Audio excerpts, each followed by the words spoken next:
including the ceasefire between Cambodia and Thailand, and the agreement between Azerbaijan and Armenia brokered by the United States. But far too many crises continue unchecked.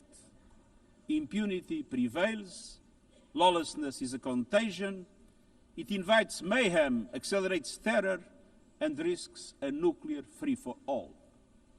When accountability shrinks, graveyards grow. When UN staff and facilities are attacked, violating legal obligations, so too is the core of our ability to serve and deliver. The Security Council must live up to its responsibilities. It must be more representative, more transparent, and more effective. And beyond crisis response, we must tackle the injustices that ignite conflict: exclusion, inequality, impunity, and corruption.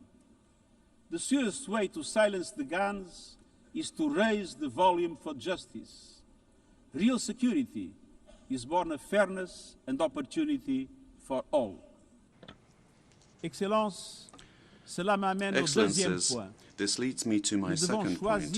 We must choose human dignity and human rights. Les droits humains ne sont pas Human un ornement rights de la are not paix. an ornament Ils en of sont le peace, socle. they're its bedrock. Les droits humains, sociaux, Human rights, économiques, economic, politiques, social, civiques cultural, et political, culturels and civil sont are universels, universal, indivisibles indivisible, et and interdépendants. interdependent.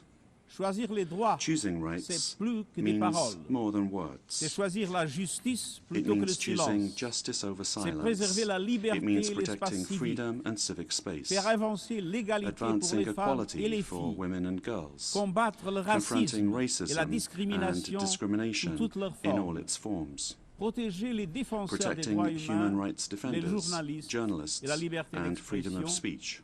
et garantir les droits And des réfugiés et upholding des the rights migrants of refugees and afin que la migrants mobilité so soit that sûre mobility is et safe conforme and au in droit accordance with international. international law.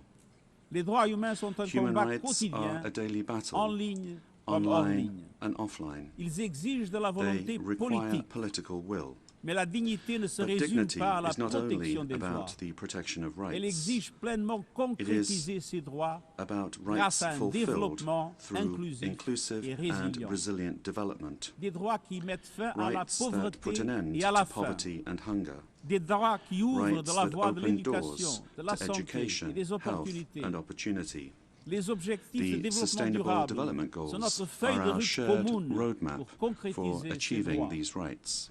Mais pour avancer sur But cette in order voie, to make il faut progress du down this carburant. road, we need Ce fuel. carburant, c'est le And financement. that fuel is Et nous savons ce qu'un finance. développement bien mené peut We've seen accomplir. what development done right can Au deliver. cours de la dernière In the décennie, past decade, des millions de personnes millions supplémentaires ont more have accédé à gained access to l'électricité, electricity, à des solutions de cuisson clean propre cooking et à solutions, l'Internet. and to the Le internet. mariage des enfants Child marriage recule, is in retreat. la représentation des femmes Women's avance, representation is mais les growing, coupes dans l'aide au but cuts développement to aid font are des ravages. wreaking havoc.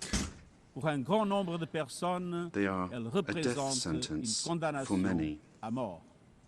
Pour tant d'autres, For so un many more, avenir confisqué. a stolen future. C'est là tout le This paradoxe is de the notre great époque. paradox of our time. Nous avons les solutions, We have the mais nous solutions, siphonnons le but we carburant are qui siphoning nous off the permettrait fuel d'avancer. that would make it possible to make Choisir la progress. dignité, c'est To choisir la choose justice dignity, we financière must choose et la financial solidarité. justice and solidarity. Nous devons réformer We need l'architecture to financière reform the international internationale financial afin architecture qu'elle soit au so that it service du drives développement development de for all. toutes et de tous. Avant que des banques multilatérales de With bigger développement and plus grandes et bolder plus multilateral audacieuses development qui banks prêtent lending more davantage et mobilisent and plus de mobilizing capitaux more privés pour les private pays en capital développement, for developing avec des countries, mécanismes d'allègement de with dettes plus faster rapides et and plus fairer justes, debt relief couvrant tous les mechanisms, pays en difficulté, helping every country y in compris crisis, ceux à revenus including intermédiaires. middle-income countries. une protection des ressources nationales, Protecting en natural s'attaquant aux flux resources financiers by illicites, tackling illicit aux financial pratiques fiscales flows and abusives abusive tax qui volent aux practices sociétés that rob leur societies avenir. of their future. Et des institutions And financières global mondiales à financial l'image du monde institutions that d'aujourd'hui, represent today's avec world, une with participation far bien plus greater forte participation des pays of en développement developing countries. dans sa composition et ses décisions. in terms of their composition Alors and faisons their le choix decision-making. d'une So économie let mondiale au us service de choose a toutes global et economy tous. that works for everyone, Faisons le men choix and women. des droits Let humains us choose et de la human dignité rights and et dignity, donnons-nous les moyens d'une and transition let us juste equip pour les ourselves peuples with the et la means planète. to ensure a transition Excelências, for people and the planet. Esto nos leva a la tercera opción. Excellencies, this brings me to the Debemos third elegir la choice. justicia We must climática. choose climate justice. La crisis climática The se está climate crisis acelerando, is accelerating, pero las soluciones but también. so are the solutions. El futuro de la energía The clean limpia energy future ya no es una is no promesa longer a lejana, distant promise. ya está aquí. It's already here. Ningún gobierno, No government, industria o industry, interés or special especial interest puede can detenerlo. stop it. Pero algunos lo But están some are intentando, trying, prejudicando a las hurting economías, economies, imponiendo locking precios in más higher altos prices, y and desperdiciando squandering una a oportunidad historic histórica. opportunity. Excellencies, fossil fuels are a losing bet. Last year, almost all new power capacity came from renewables, and the investment is surging. Renewables are the cheapest and fastest source of new power. They create jobs, drive growth, shield economies from volatile oil and gas markets, connect the unconnected, and can free us from the tyranny of fossil fuels. But not at today's pace. Clean energy investment remains uneven. 21st century grids and storage are not rolling out fast enough. And public subsidies, taking from taxpayer money, still flow to fossil fuels over clean energy by a factor of 9 to 1. Meanwhile, emissions, temperatures, and disasters keep rising. And those least responsible suffer the most. Science says limiting global temperature rise to 1.5 degrees by the end of this century is still possible, but the window is closing. The International Court of Justice has affirmed the legal obligation of states. We must step up action and ambition, especially through strengthened national climate plans. Tomorrow, I will welcome leaders to announce new targets. The G20, the biggest emitters, must lead, guided by common but differentiated responsibilities. But all countries must step up and do more as we head to the UN Climate Conference in Brazil. By accelerating action in energy, forests, methane and industrial decarbonization. By defining a credible roadmap to mobilize $1.3 trillion annually in climate finance by 2035 for developing countries. By supporting just transitions, by doubling finance for adaptation to at least $40 billion this year, and rapidly deploying proven tools to unlock billions more in concessional finance. And by capitalizing the Loss and Damage Fund with significant contributions. All of these requires government, international financial institutions, philanthropies, civil society, and the private sector to work together. To provide fiscal space to developing countries and unlock new innovative sources of finance at scale, including solidarity levies on high-emitting sectors and debt swaps. We have the solutions and tools, but we must choose climate justice and climate action. First, we must choose to put technology at the service of humanity. Artificial intelligence is rewriting human existence in real time, transforming how we learn, work, communicate, and what we can trust.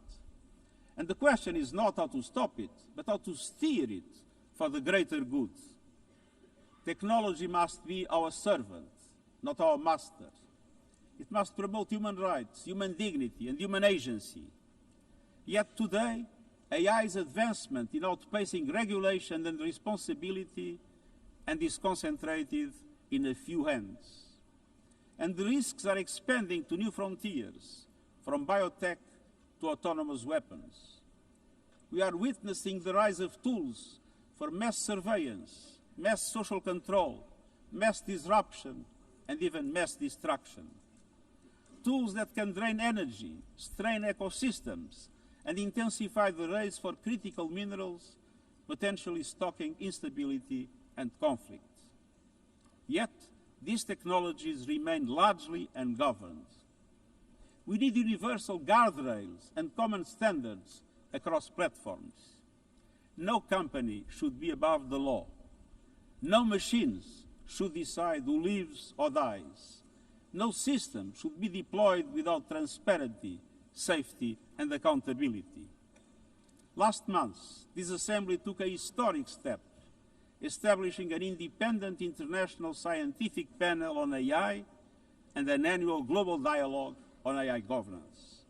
Two new pillars of a shared architecture, connecting science with policy to bring clarity and foresight, enabling innovation to flourish while advancing our values and our rights, and ensuring governments, companies, and civil society can help shape common norms. We must build on these mechanisms and close the capacity gap. All countries must be able to design and develop AI, not just to consume it. I have proposed voluntary financing options to build AI computing power, data, and skills in developing nations. No country should be locked out of the digital future or locked into systems it cannot shape or trust. And governments must lead with vision, and companies must act with responsibility. And we, the international community, must ensure that technology lifts up humanity. So let us choose cooperation over fragmentation, ethics over expediency, and transparency over opacity. Technology will not wait for us, but we can still choose what it serves. So let us choose wisely. Fifth and finally, to meet all these goals, we must choose to strengthen the United Nations for the 21st century. The forces shaking our world are also testing the foundations of the United Nations system. We are being hit by rising geopolitical tensions and divisions, chronic uncertainty, and mounting financial strain. But those who depend on the United Nations must not be made to bear the cost, especially now, when for every dollar invested to support our core work to build peace, the world spends $750 on weapons of war. This is not only unsustainable, it is indefensible. In this moment of crisis, the United Nations has never been more essential. The world needs our unique legitimacy, our convening power, our vision to unite nations, to bridge divides and confront the challenges before us. The Pact for the Future has shown your determination to build a United Nations that is stronger, more inclusive, and more effective. That is the logic and the urgency of our UN80 initiative. We are moving swiftly and decisively. I put forward concrete proposals, a revised budget for 2026 that strengthens accountability, improves delivery, and cuts costs. Practical reforms to implement mandates more effectively and efficiently with greater impact. And ideas to spark a paradigm shift in the structure of the UN and how its parts work together. Most of these decisions rest with you, the Member States, and we will move forward in full respect of the established procedures. Together, let us choose to invest in a United Nations that adapts, innovates, and is empowered to deliver for people everywhere. Excellencies, my overriding message comes down to this. Now is the time to choose. It's not enough to know what the right choices are. I urge you to make them. I grew up in a world where choices were few. I was raised in the darkness of dictatorship, where fear silenced voices and hope was nearly crushed. Yet, even the bleakest hours, especially then, I discovered a truth that has never left me. Power does not reside in the hands of those who dominate or divide. Real power resides from people, from our shared resolve to uphold dignity, to defend equality, to believe fiercely in our common humanity and the potential of every human being. I learned early to persevere, to speak out, to refuse to surrender, no matter the challenge, no matter the obstacle, no matter the hour. We must and we will overcome. Because in a world of many choices, there is one choice we must never make, the choice to give up. We must never give up. That is my promise to you, for peace, for dignity, for justice, for humanity, for the world we know is possible when we work as one. I will never, ever give up. Thank you.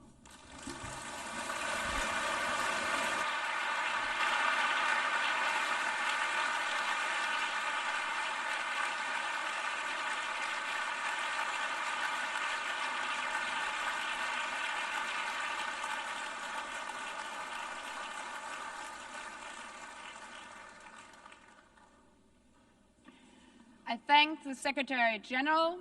The Assembly will now turn to agenda item 8, entitled General Debate.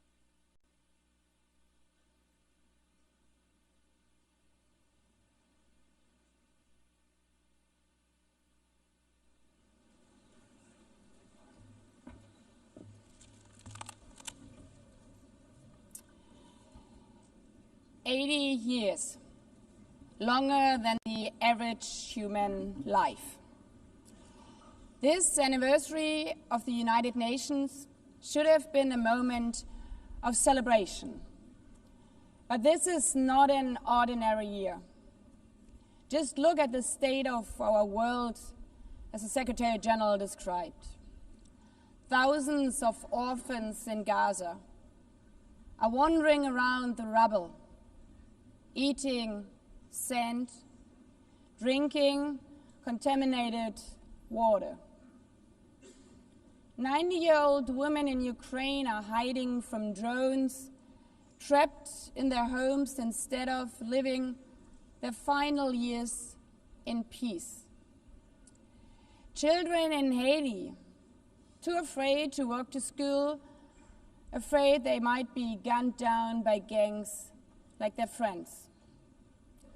And for every conflict and tragedy that seizes the headlines, there are so many more that are forgotten, lost to the news cycle. Like women in Democratic Republic of the Congo, shielding their daughters from armed groups, fearful they might be raped.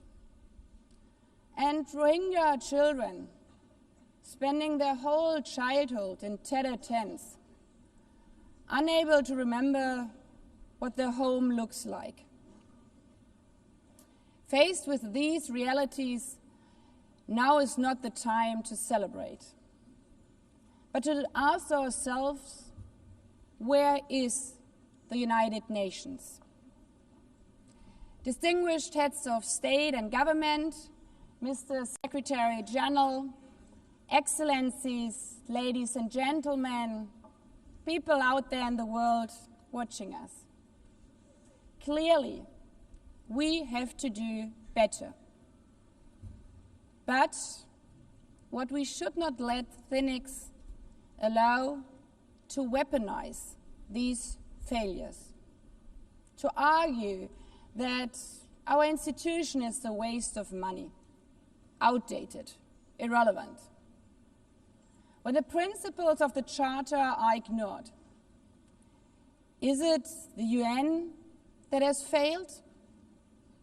When tanks rolled into Ukraine, was it because Article 2 of the Charter is not clear enough about sovereignty and territorial integrity? When civilians, children, are killed in Gaza, is it humanitarian law at fault for failing to protect them? It's not the Charter which fails. It's not the UN as an institution which fails. The Charter, our Charter, is only as strong as member states' willingness to uphold it, and their willingness to hold to account those who violate it. Excellencies, yes, our world is in pain. Yes, we have failures. But imagine how much worse would it be without the United Nations? Would a single person be better off without it? Without UNICEF, 26 million children would not have received an education. Without the World Food Programme, nearly 125 million people would have lacked life-saving food assistance. Without the World Health Organization, over 1 billion vaccines would not have been supplied. Sometimes we could have done more, but we cannot let this dishearten us. If we stop doing the right thing, evil would prevail. This 80th session is not about big celebrations. It's about finding the resolve not to give up, the resolve to be better together, just as our predecessors did 8 decades ago. This institution was born in a world on fire and desperate for reprieve. 750 million, nearly a third of humanity back then, still under colonial rule.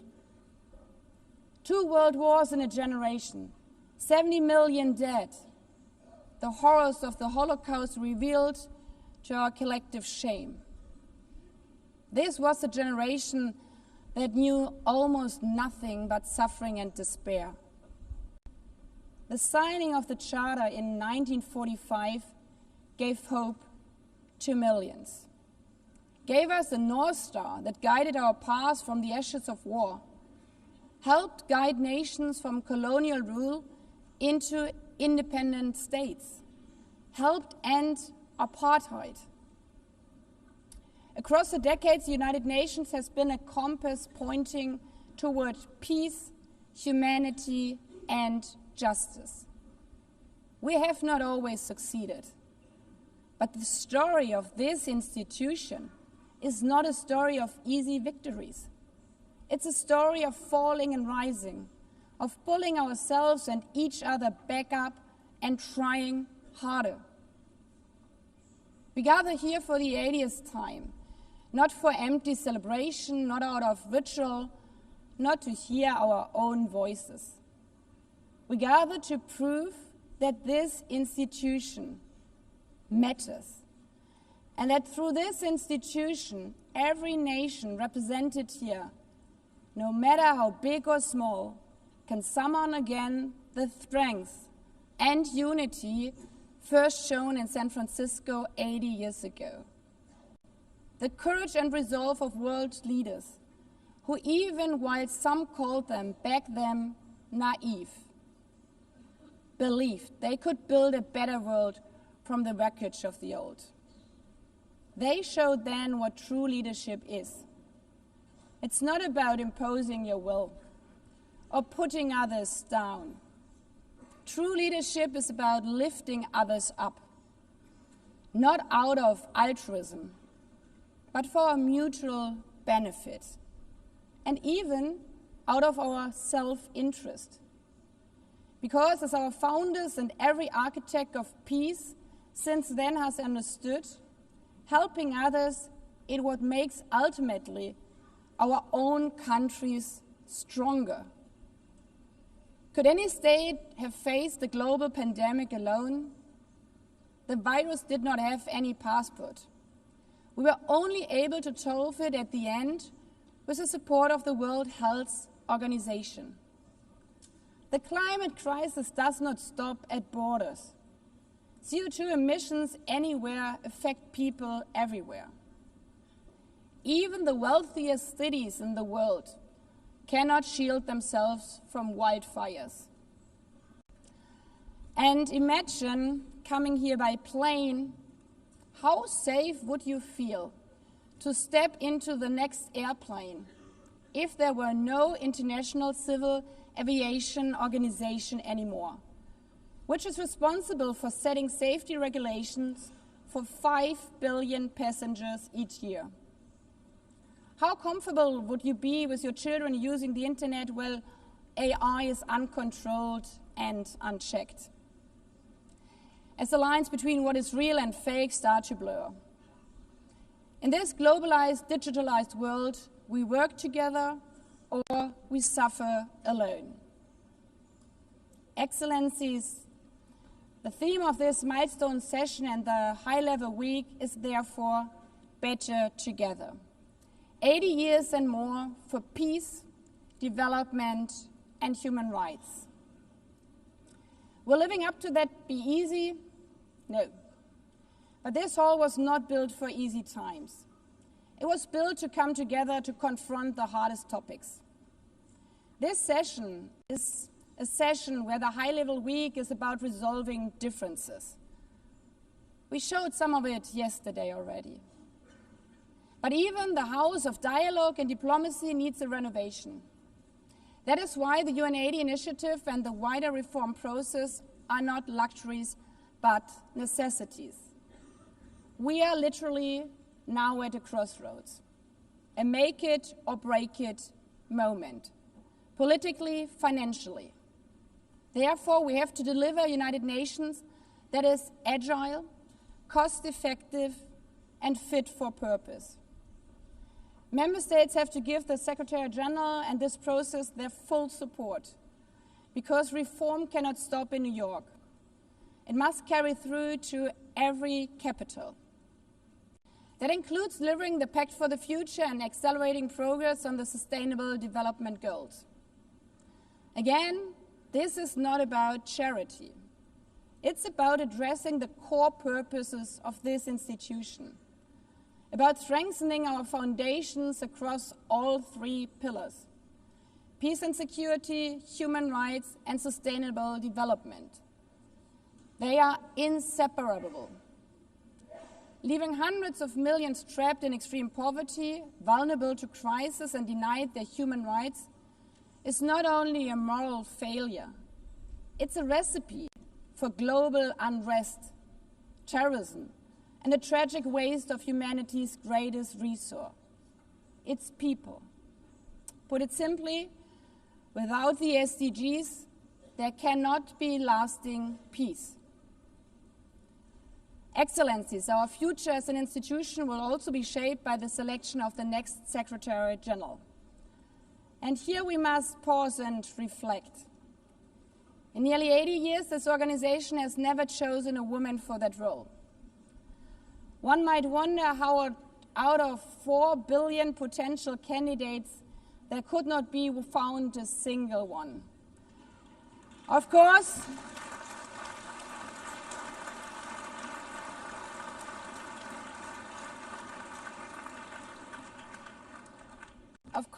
the choice rests with member states. But those of you having been there yesterday celebrating Beijing, one strong female leader after the other from all our continents. Like 80 years ago, we are standing at a crossroads. And it's up to us, to every single member state, to live up to the same leadership as your predecessors did, to act when action is needed, to uphold the principles of our charter, to be better together, to show the people around the world that this United Nation is there, today, tomorrow, and for the next 8 decades. Because, after all, it's the life insurance for every country.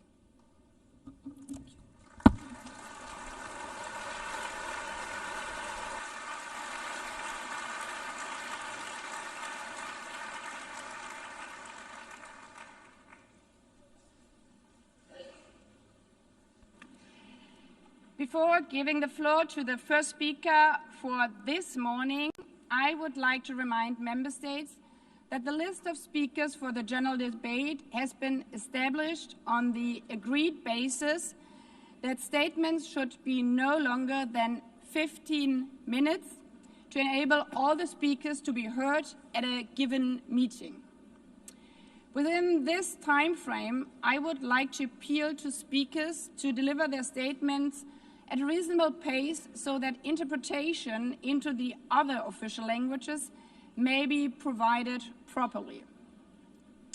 I would also like to draw your attention to the decision taken by the Assembly at previous sessions, namely that the practice of expressing congratulations inside the Assembly Hall after speech has been delivered is strongly discouraged. After delivering their statements from the rostrum, speakers are invited to exit the hall through room JA200, located behind the podium, before returning to their seats. May I take it that the Assembly agrees to proceed in this manner? It's so decided. Finally, I should like to draw the attention of Member States that during the general debate, official photographers are in the room and will take official photographs of all speakers by the Department of Global Communications. Members interested in obtaining these photographs are requested to contact the photo library of the United Nations. By this, the Assembly will hear an address by His Excellency Luiz Inacio Lula da Silva, President of the Federative Republic of Brazil. I request the protocol to escort His Excellency and invite him to address the Assembly.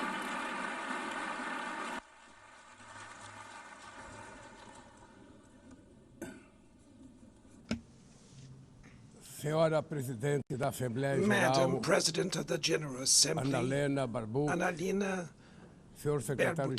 Mr. Secretary General Antonio Guterres, caro chefe de Estado e de governo, dear heads of state and government, representantes dos Estados and representatives membros of the member aqui states reunidos. gathered here. This Deveria ser momento de be a celebração das time to Nações celebrate Unidas. the United Nations. Criada no fim Created da guerra, at the end of the a war, ONU simboliza a the expressão UN mais symbolizes the elevada highest da aspiração expression pela paz of the e aspiration pela for peace prosperidade. and prosperity. Hoje, contudo, Today, however, os ideais que the inspiraram seus ideals that fundadores em São inspired its Francisco founders in San estão Francisco ameaçados are como nunca under estiveram threat as em toda a never sua before história. in their history. O multilateralismo Multilateralism está diante de is nova at a new encruzilhada. crossroads. A autoridade desta organização The organization's authority check. is in check. Assistimos à We are consolidação de uma witnessing the desordem consolidation internacional of an international order marcada por seguidas marked by concessões repeated à política concessions do poder. to power play. Atentados à soberania, Attacks on sovereignty, sanções arbitrárias arbitrary sanctions, e intervenções and unilaterais unilateral estão se interventions tornando are regra. becoming the rule. Existe evidente There paralelo is a clear entre a parallel crise do between the multilateralismo e o multilateralism enfraquecimento crisis da and the weakening democracia. of democracy. O autoritarismo se fortalece Authoritarianism is quando nos strengthened omitimos when we frente à fail to arbitrariedade. act in the face of Quando a arbitrary sociedade acts. internacional When the international society vacila na defesa da falters paz, in defending da peace, soberania e do sovereignty, direito, and the rule as of law, consequências são the trágicas. consequences are Em tragic todo o mundo, throughout the world. forças antidemocráticas Anti-democratic tentam forces are subjugar trying to as subjugate instituições e institutions sufocar and as stifle liberdades. freedoms. Cultua a violência, They worship exalta a violence, praise ignorância, ignorance, atuam como act milícias as physical físicas e and digitais digital militias, e cerceiam a and imprensa. restrict the press. Mesmo sob ataques sem Even precedentes, under an o Brasil unprecedented optou attack, por Brazil resistir chose to e resist defender sua and defend its democracia democracy. reconquistada há 40 Regained anos 40 pelo seu years povo ago by depois its de people 2 décadas de after governo 2 ditatoriais. decades of dictatorial government. Não há justificativa There para is as no medidas justification for unilaterais e unilateral arbitrárias and contra nossas arbitrary instituições measures against our institutions and our A economy. agressão contra a independência do The poder aggression judiciário against the é independence of the inaceitável. judiciary branch of power Esta is ingerência unacceptable. em This assuntos interference internos in domestic conta com o affairs auxílio de uma is extrema-direita aided by a subserviente subservient e saudosa far-right de antigas who is hegemonias. nostalgic of past Falsos hegemonies. False arquiteta patriots e promove plan and publicamente publicly promote ações contra o actions Brasil. against Brazil. Não há pacificação com Cannot impunidade. be achieved with Há poucos impunity. dias, A few days e ago, pela primeira and for the vez em first time in 525 anos de nossa 525 história, years of our history, ex-chefe de a Estado former head of state foi condenado was por atentar convicted contra of o Estado attacking the democrático de democratic direito. rule of law. Foi He investigado, was investigated, indiciado e indicted, julgado trialed, e and held responsabilizado pelos accountable seus atos for his em actions processo in a minucioso. meticulous process. Teve amplo direito de defesa, He has the prerrogativa right to que as defend himself was ditaduras secured, negam a às suas prerogative that vítimas. dictatorships deny to Diante their dos victims olhos do mundo, before the eyes of the O Brasil world. deu recado Brazil a todos os sent a candidatos message to all autocratas aspiring e aqueles que os apoiam. autocrats and those who Nossa support them. democracia Our e democracy, nossa our soberania sovereignty são are inegociáveis. non-negotiable.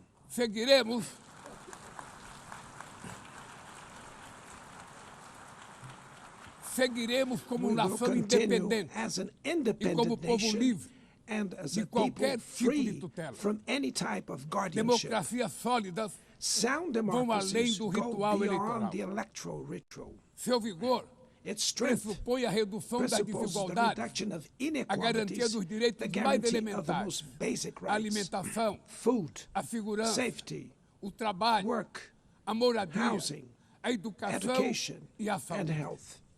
A democracia falha Democracy quando as fails mulheres ganham when menos que women os homens earn less than ou men morrem pelas or mãos de die parceiros at e the hands familiares. of partners and family Ela members. perde It quando loses fecha suas when it portas closes its e doors culpa migrantes and pelas blames mazelas do migrants mundo. for the world's ills. A pobreza Poverty é tão is inimiga as da much democracia an enemy of quanto o democracy extremismo. as extremism. Por isso, Therefore, foi com orgulho we were proud que to recebemos receive da FAO a confirmation from confirmação de que o FAO Brasil that voltou Brazil a has sair do once mapa again da left fome the hunger este map ano de in this 2025. year, 2025.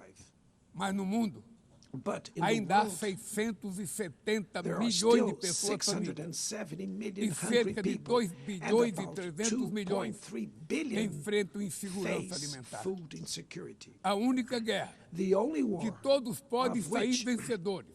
everyone É can que emerge travamos victorious contra a is the fome one e a we wage pobreza. against hunger and Esse é o poverty. objetivo da Aliança This is the Global goal of the que global lançamos no alliance we G20 launched e que já conta at the com o apoio de G20 and which has the 103 support países. of 103 A countries. comunidade The internacional international community precisa rever needs to suas revise prioridades, its priorities, reduzir os gastos com reduce guerras arms e spending, aumentar a and ajuda ao increase desenvolvimento. development aid. Aliviar o serviço da Relieve the dívida service externa of the dos foreign países mais debt pobres, of the poorest sobretudo os countries, above africanos, all African e nations, definir and padrões set mínimos de minimum tributação global global tax standards para que os super so ricos that the super paguem mais rich impostos pay que more os taxes trabalhadores. than workers.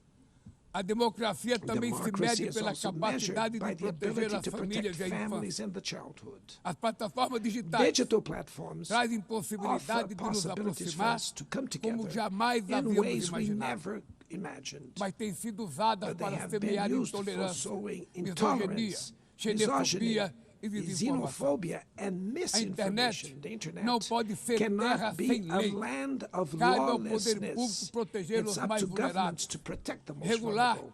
não é Regulating restringir does a not liberdade de mean expressão, restraining é freedom garantir of que expression. o que It's já é about ilegal ensuring no mundo real that what is seja already tratado assim illegal in the também real no world ambiente is treated digital, the no way in ambiente the virtual virtual. environment. Ataques à Attacks regulação on regulation serve para encobrir serve to interesses cover up escusos hidden e dar interests guarida a and crimes como provide fraudes, shelter for tráfico de crimes pessoas, such pedofilia as fraud, e human investidas trafficking, contra a democracia. pedophilia, and attacks against O democracy. parlamento brasileiro, The Brazilian parliament corretamente, was right to apressou-se em rush abordar esse this to problema. address this issue.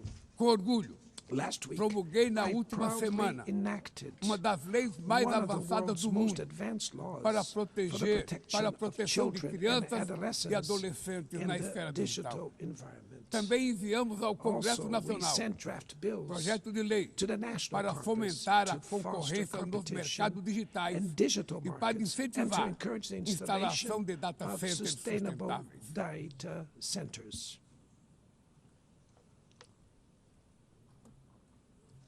Para mitigar os To riscos da mitigate inteligência the risks artificial, of artificial intelligence, apostamos na we are construção de uma committed to governança building multilateral multilateral em linha governance com o in Pacto line with the Digital global Global digital aprovado neste compact plenário that was o approved ano in this passado. plenary last year. Senhoras e senhores, Ladies and gentlemen, Your Na América Excellencies, Latina e in Latin Caribe, America and the Caribbean, vivemos momento we de are crescente experiencing a polarização time e of growing instabilidade. polarization and instability. Manter a região como zona de Maintaining the paz region as a zone of sempre peace foi e é a is nossa and was prioridade. our priority. Somos continente We livre are de a armas de continent destruição free em massa, of weapons of mass sem conflitos destruction, étnicos ou without religiosos. ethnic or religious preocupante. conflicts. A The equiparação entre a comparison between criminalidade e o crime terrorismo. and terrorism is A worrying. forma mais eficaz The most effective way de combater o to tráfico de combat drogas drug é a trafficking cooperação is to para cooperate reprimir to suppress a lavagem de dinheiro money e laundering limitar o and comércio de limit armas. arms trade. Usar força Using letal lethal em force situações in que não situations constituem that do not conflitos armados constitute armed equivale conflict is a executar tantamount pessoas to sem executing julgamento. people without trial. Outras partes do Other parts of the planeta planet já testemunharam have already intervenções que witnessed causaram danos maiores interventions do that que cause se greater pretendia damage evitar, than intended, com graves with serious consequências humanitárias. humanitarian consequences. A via do diálogo The path não to deve estar dialogue must fechada not be na closed Venezuela. in Venezuela. O Haiti Haiti tem direito a has the futuro right livre de to a violência. violence E é free inadmissível future. And it is que Cuba esteja unacceptable listada that como o Cuba país que be patrocina o listed as a terrorismo. country that sponsors No terrorism. conflito And the na conflict Ucrânia, in Ukraine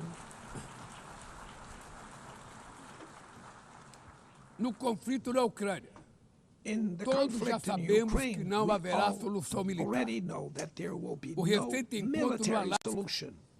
The despertou recent a meeting in esperança de uma Alaska saída raised negociada. hopes for a negotiated É way preciso out. pavimentar It's necessary to caminhos pave the way para uma solução for a realista. realistic Isso solution. implica This levar em conta as implies legítimas taking into preocupações de account segurança the de todas as legitimate partes. security concerns A of all iniciativa parties. africana The African e o grupo Initiative de amigos da and paz, the Friends criado for por Peace China e group Brasil, created by China pode and contribuir Brazil para promover can o diálogo. help promote dialogue Nenhuma situação and a diplomatic é mais solution. No situation emblemática do is que o more uso emblematic desproporcional e of the ilegal disproportionate da and força illegal do use que a of da force Palestina. that the one occurring in Os Palestine. atentados terroristas The terrorist perpetrados attacks pelo Hamas perpetrated by são Hamas are indefensáveis sob qualquer indefensible ângulo. from any Mas angle, nada, but nothing, absolutamente absolutely nada, nothing justifica o justifies genocídio the em ongoing curso em genocide Gaza. in Gaza.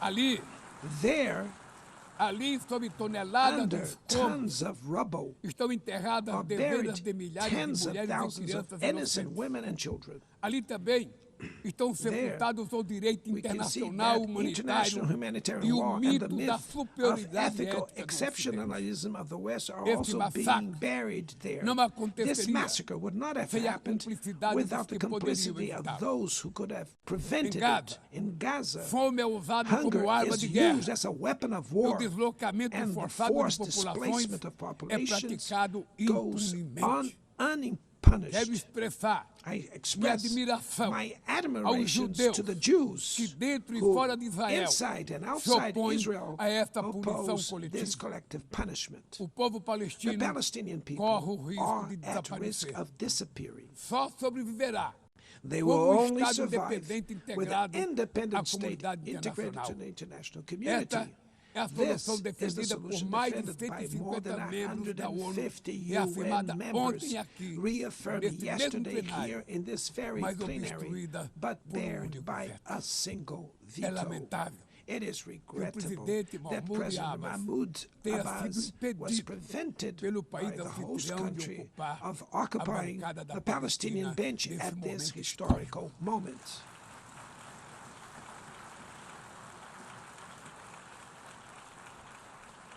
o alastramento the desse spread conflito of this para o Líbano, conflict to Lebanon, para a Síria, Syria, o Irã Iran, e o Catar, Qatar, fomenta a is escalada fueling armamentista an sem unprecedented precedentes. arms build-up. Senhoras Presidenta, Madam President, bombas e armas nucleares bombs não and vão nuclear nos weapons proteger da will crise not climática. protect us from the climate O ano de crisis. The year 2024 of 24 foi o mais was the quente já warmest registrado. already A registered. COP30 em Belém, no COP30 in Brasil, the city of Belém, será a Brazil, COP da will verdade. the COP of truth. Será o momento It de will os be the líderes time mundiais for world leaders provarem to prove a the seriedade de seu seriousness of their compromisso com o commitment to planeta. the planet.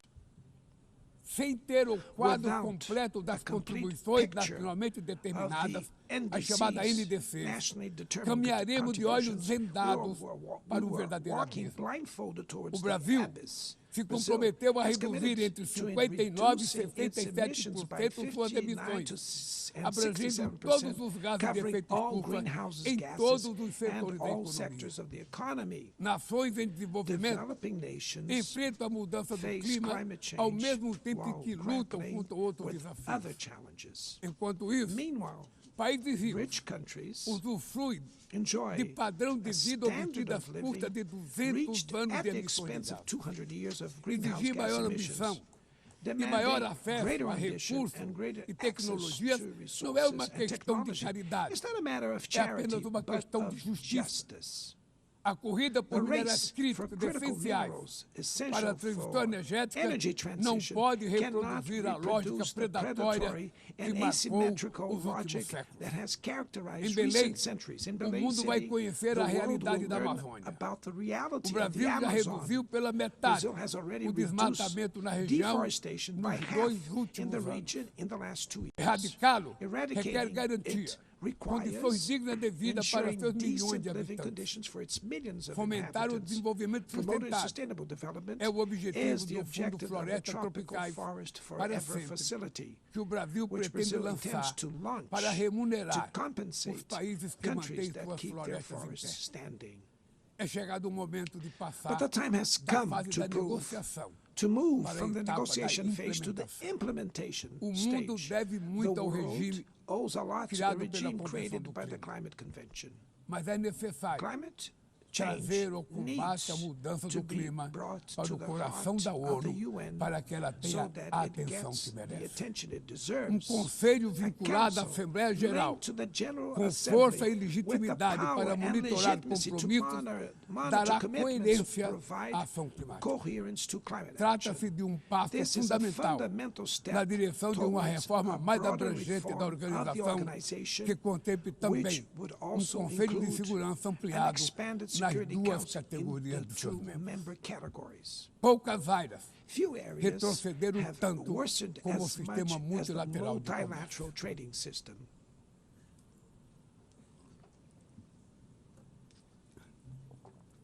Medidas Unilateral unilaterais measures transformam em letra have rendered morta fundamental principles princípios basilares such as como a the cláusula most de favored nação nations mais clauses favorecida. meaningless. Desorganizam cadeia de valor They have e disrupted lançam a economia value mundial chains and em through the uma global espiral economy perniciosa into de a preços pernicious altos e spiral of estagnação. high prices and É urgente stagnation. It is urgent refundar o to OMC em bases to refound the modernas e WTO flexíveis. based on modern Senhoras and flexible e senhores, foundations. Your Excellencies, ladies este and ano gentlemen, this year, o mundo perdeu the duas world lost two personalidades exceptional excepcionais. public figures. O ex-presidente do Former Uruguai, Pepe Uruguayan Mujica, President Pepe e o Mujica nosso querido and Papa our dear Francisco. Pope Francis, both Encarnaram como ninguém embodied the os best melhores valores humanist humanistas. values like no Suas other. vidas se Their lives entrelaçam, were se entrelaçaram intertwined com as with 8 the 8 décadas de existência da decades ONU. of the UN. Se ainda UN's estivesse entre nós, existence. If they were still among us, provavelmente usariam they would esta use this tribuna platform para to lembrar remember que o autoritarismo, that authoritarianism, a degradação environmental ambiental e a degradation, and desigualdade inequality não são are not inexoráveis. relentless. Que os únicos derrotados That the only são os que ones cruzam os defeated are braços those who resignados. stand idly by, Que resigned, podemos vencer os falsos profetas e resignate, oligarcas and que that we can exploram defeat the o medo false e prophets and monetizam o oligarchs ódio. who exploit fear E and que o monetize amanhã hate, and that é feito de tomorrow escolhas is diárias made of daily e é preciso choices, coragem and it de takes agir courage para to act transformá-lo. to transform No it. futuro que o Brasil In the future vislumbra, that Brazil não há envisions, espaço There is no room for the reenactment of ideological rivalries or spheres of influence. Confrontation is not inevitable. We need leaders with clear visions who understand that the international order is not a zero-sum game. The 21st century will be increasingly multipolar. For it to remain peaceful, it cannot fall to multilateral. Brazil is giving increasing importance to the European Union, the African Union, ASEAN, CELAC, BRICS, and the G20. The voice of the Global South must be heard. The UN. The UN has today almost 4 times more members than the 51 who were at its foundation. Our historic mission is to make it once again a barrier of hope and a promoter of equality, peace, sustainable development, diversity, and tolerance. May God bless us all. And thank you very much.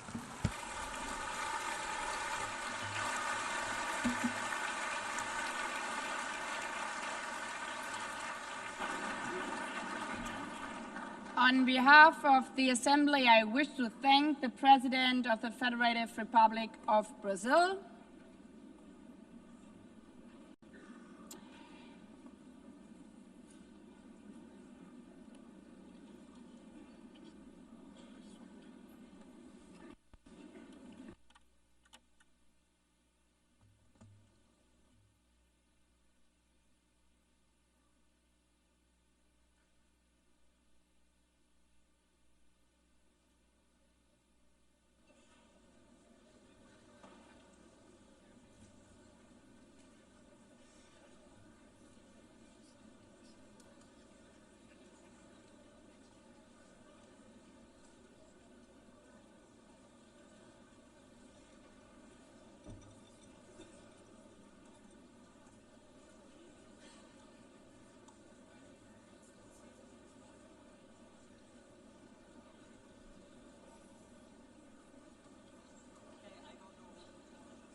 the Assembly will hear an address by His Excellency Donald Trump, President of the United States of America. I request protocol to escort His Excellency and invite him to address the Assembly.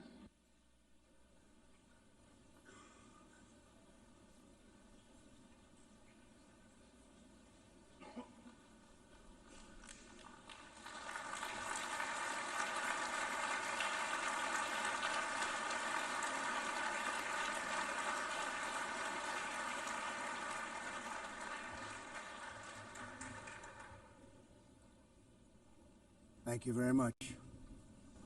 Very much appreciated.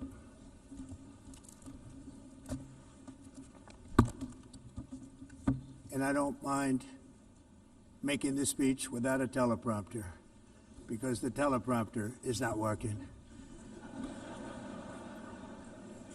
I feel very happy to be up here with you nevertheless, and that way you speak more from the heart. I can only say that whoever's operating this teleprompter is in big trouble.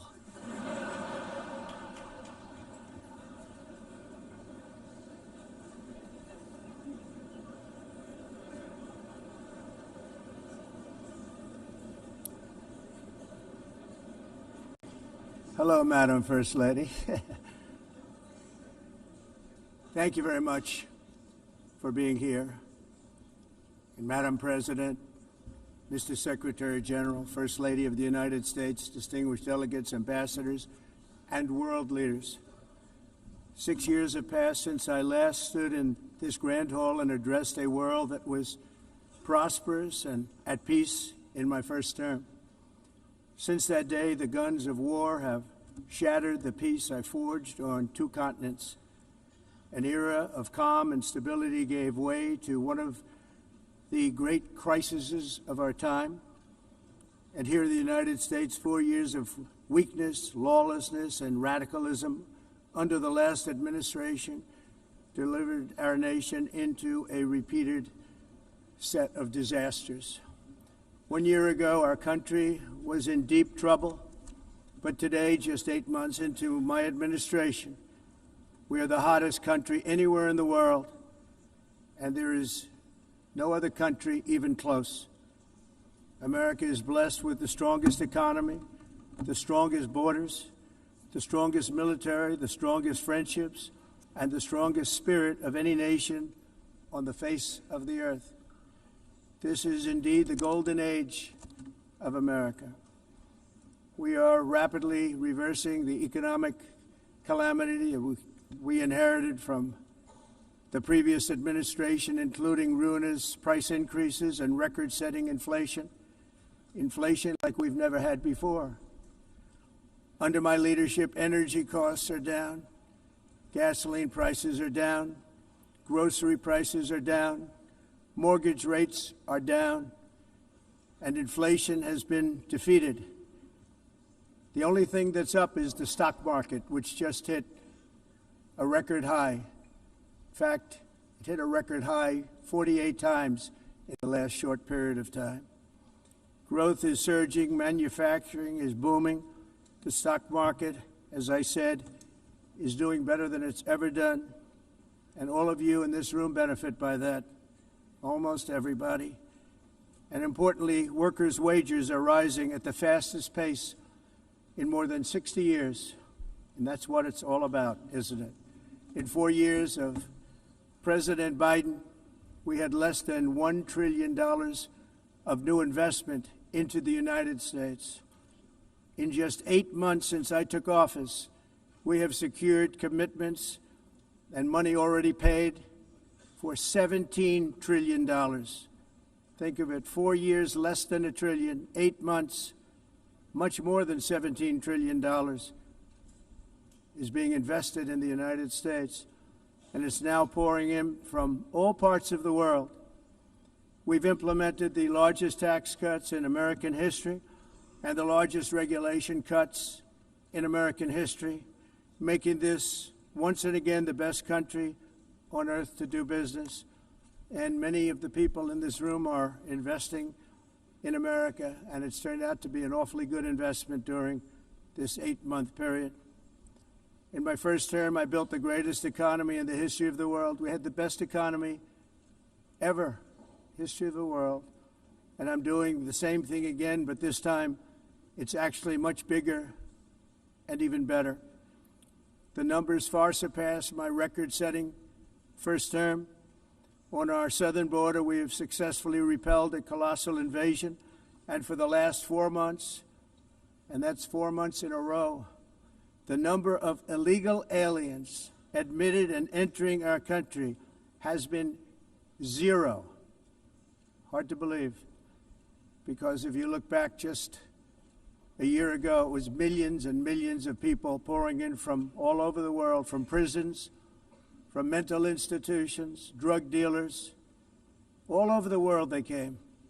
They just poured into our country with the ridiculous open border policy of the Biden administration. Our message is very simple. If you come illegally into the United States, you're going to jail, or you're going back to where you came from, or perhaps even further than that. You know what that means. I want to thank the country of El Salvador for the successful and professional job they've done in receiving and jailing so many criminals that entered our country. And it was under the previous administration that the number became record-setting, and they're all being taken out. We have no choice. And other countries have no choice, because other countries are in the exact same situation with immigration. It's destroying your country, and you have to do something about it. On the world stage, America is respected again like it has never been respected before. You think about 2 years ago, 3 years ago, 4 years ago, or 1 year ago, we were a laughingstock all over the world. At the NATO summit in June, virtually all NATO members formally committed to increase defense spending at my request from 2% to 5% of GDP, making our alliance far stronger and more powerful than it was ever before. In May, I traveled to the Middle East to visit my friends and rebuild our partnerships in the Gulf and those valued relationships with Saudi Arabia, Qatar, and the UAE and other countries are now, I believe, closer than ever before. My administration has negotiated one historic trade deal after another, including with the United Kingdom, the European Union, Japan, South Korea, Vietnam, Indonesia, the Philippines, Malaysia, and many, many others. Likewise, in a period of just 7 months, I have ended 7 unendable wars. They said they were unendable. You're never going to get them solved. Some were going for 31 years, 2 of them, 31, think of it, 31 years. One was 36 years. One was 28 years. I ended 7 wars. And in all cases, they were raging with countless thousands of people being killed. This includes Cambodia and Thailand, Kosovo and Serbia, the Congo and Rwanda, a vicious, violent war that was, Pakistan and India, Israel and Iran, Egypt and Ethiopia, and Armenia and Azerbaijan. It included all of them. No president or prime minister, and for that matter, no other country has ever done anything close to that. And I did it in just 7 months. It's never happened before. There's never been anything like that. I'm very honored to have done it. It's too bad that I had to do these things instead of the United Nations doing them. And sadly, in all cases, the United Nations did not even try to help in any of them. I ended 7 wars, dealt with the leaders of each and every one of these countries, and never even received a phone call from the United Nations offering to help in finalizing the deal. All I got from the United Nations was an escalator that on the way up stopped right in the middle. If the First Lady wasn't in great shape, she would have fallen, but she's in great shape. We're both in good shape. We both stood. And then a teleprompter that didn't work. These are the 2 things I got from the United Nations, a bad escalator and a bad teleprompter. Thank you very much. And by the way, it's working now. It just went on. Thank you. I think I should just do it the other way. It's easier. Thank you very much. I didn't think of it at the time because I was too busy working to save millions of lives. That is the saving and stopping of these wars. But later I realized that the United Nations wasn't there for us. They weren't there. I thought of it really after the fact, not during these negotiations, which were not easy. That being the case, what is the purpose of the United Nations? The UN has such tremendous potential. I've always said it. It has such tremendous, tremendous potential, but it's not even coming close to living up to that potential. For the most part, at least for now, all they seem to do is write a really strongly worded letter and then never follow that letter up. It's empty words, and empty words don't solve war. The only thing that solves war and wars is action. Now, after ending all of these wars and also earlier negotiating the Abraham Accords, which is a very big thing for which our country received no credit, never receives credit. Everyone says that I should get the Nobel Peace Prize for each one of these achievements. But for me, the real prize will be the sons and daughters who live to grow up with the mothers and fathers, because millions of people are no longer being killed in endless and unglorious wars. What I care about is not winning prizes, it's saving lives. We saved millions and millions of lives with the 7 wars. And we have others that we're working on, and you know that. Many years ago, a very successful real estate developer in New York, known as Donald J. Trump, I bid on the renovation and rebuilding of this very United Nations complex. I remember it so well. I said at the time that I would do it for $500 million, rebuilding everything. It would be beautiful. I used to talk about, I'm going to give you marble floors. They're going to give you terrazzo. I'm going to give you the best of everything. You're going to have mahogany walls. They're going to give you plastic. But they decided to go in another direction, which was much more expensive at the time, and which actually produced a far inferior product. And I realized that they did not know what they were doing when it came to construction, and that their building concepts were so wrong, and the product that they were proposing to build was so bad and so costly. It was going to cost them a fortune. And I said, and wait till you see the overruns. Well, I turned out to be right. They had massive cost overruns and spent between $2 and $4 billion on the building and did not even get the marble floors that I promised them. You walk on terrazzo. Do you notice that? As far as I'm concerned, frankly, looking at the building and getting stuck on the escalator, they still haven't finished the job. They still haven't finished. That was years ago. The project was so corrupt that Congress actually asked me to testify before them on the tremendous waste of money, because it turned out that they had no idea what it was, but they knew it was anywhere between $2 and $4 billion as opposed to $500 million with a guarantee. But they had no idea, and I said it cost much more than $5 billion. Unfortunately, many things in the United Nations are happening just like that, but on an even much bigger scale, much, much bigger. Very sad to see whether the UN can manage to play a productive role. I've come here today to offer the hand of American leadership and friendship to any nation in this assembly that is willing to join us in forging a safer, more prosperous world. And it's a world that we'll be much happier with. A dramatically better future is within our reach. But to get there, we must reject the failed approaches of the past and work together to confront some of the greatest threats in history. There is no more serious danger to our planet today than the most powerful and destructive weapons ever devised by man, of which the United States, as you know, has many.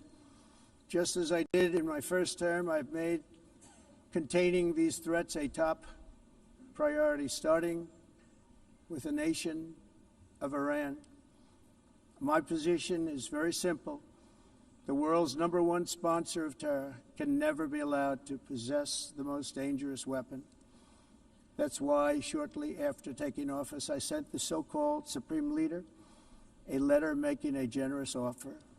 I extended a pledge of full cooperation in exchange for a suspension of Iran's nuclear program. The regime's answer was to continue their constant threats to their neighbors and U.S. interests throughout the region and some great countries that are right nearby. Today, many of Iran's former military commanders, in fact, I can say almost all of them, are no longer with us. They're dead. And 3 months ago, in Operation Midnight Hammer, 7 American B-2 bombers dropped the 14 30,000-pound each bombs on Iran's key nuclear facilities, totally obliterating everything.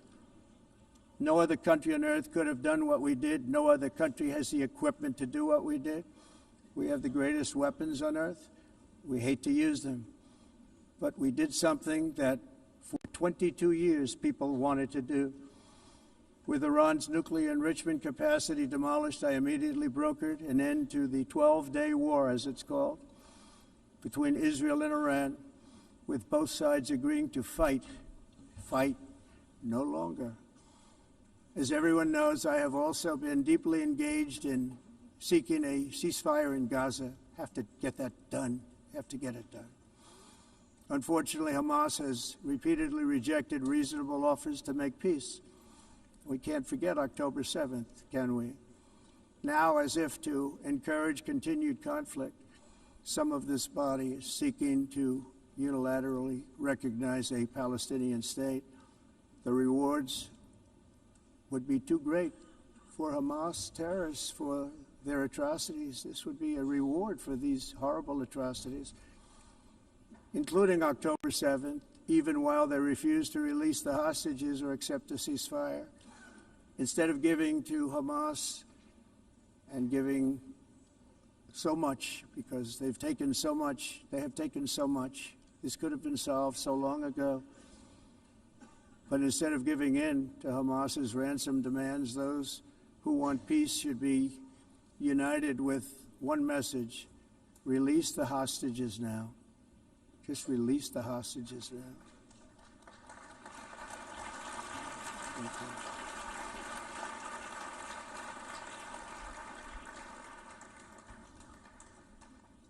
Thank you. As we have got to come together, and we will come together, got to get it done. We have to stop the war in Gaza immediately. We have to stop it. We have to get it done. We have to negotiate. Immediately have to negotiate peace. We got to get the hostages back. We want all 20 back. We don't want 2 and 4. As you know, I got, along with Steve Witkoff and others that helped us, Marco Rubio, we got most of them back. We were involved in all of them. But I always said the last 20 are going to be the hardest, and that's exactly what happened. We have to get them back now. We don't want to get back 2, and then another 2, and then 1, and then 3. Have this process. No, we want them all back, and we want the actually 38 dead bodies back too. Those parents came to me, and they want them back, and they want them back very quickly and very badly. As though they were alive, they want them. They want them every bit as much as if their son or daughter were alive. I've also been working relentlessly, stopping the killing in Ukraine. I thought that would be, of the 7 wars that I stopped, I thought that would be the easiest because of my relationship with President Putin, which had always been a good one. I thought that was going to be the easiest one. But you know, in war, you never know what's going to happen. There are always lots of surprises, both good and bad. Everyone thought Russia would win this war in 3 days, but it didn't work out that way. It was supposed to be just a quick little skirmish. It's not making Russia look good. It's making them look bad. No matter what happens from here on out, this was something that should have taken a matter of days, certainly less than a week. And they've been fighting for 3.5 years and killing anywhere from 5,000 to 7,000 young soldiers, mostly soldiers, on both sides, every single week, from 5,000 to 7,000 dead young people, and some in cities, much smaller numbers, where rockets are shot, where drones are dropped. This war would never have started if I were president. This was a war that should have never happened.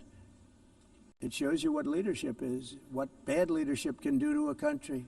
Look what happened to the United States, and look where we are right now in just a short period of time. The only question now is how many more lives will be needlessly lost on both sides. China and India are the primary funders of the ongoing war by continuing to purchase Russian oil. But inexcusably, even NATO countries have not cut off much Russian energy and Russian energy products, which, as you know, I found out about 2 weeks ago, and I wasn't happy. Think of it. They're funding the war against themselves. Who the hell ever heard of that one? In the event that Russia is not ready to make a deal to end the war, then the United States is fully prepared to impose a very strong round of powerful tariffs, which would stop the bloodshed, I believe, very quickly. But for those tariffs to be effective, European nations, all of you are gathered here right now, would have to join us in adopting the exact same measures. I mean, you're much closer to the city. We have an ocean in between. You're right there. And Europe has to step it up.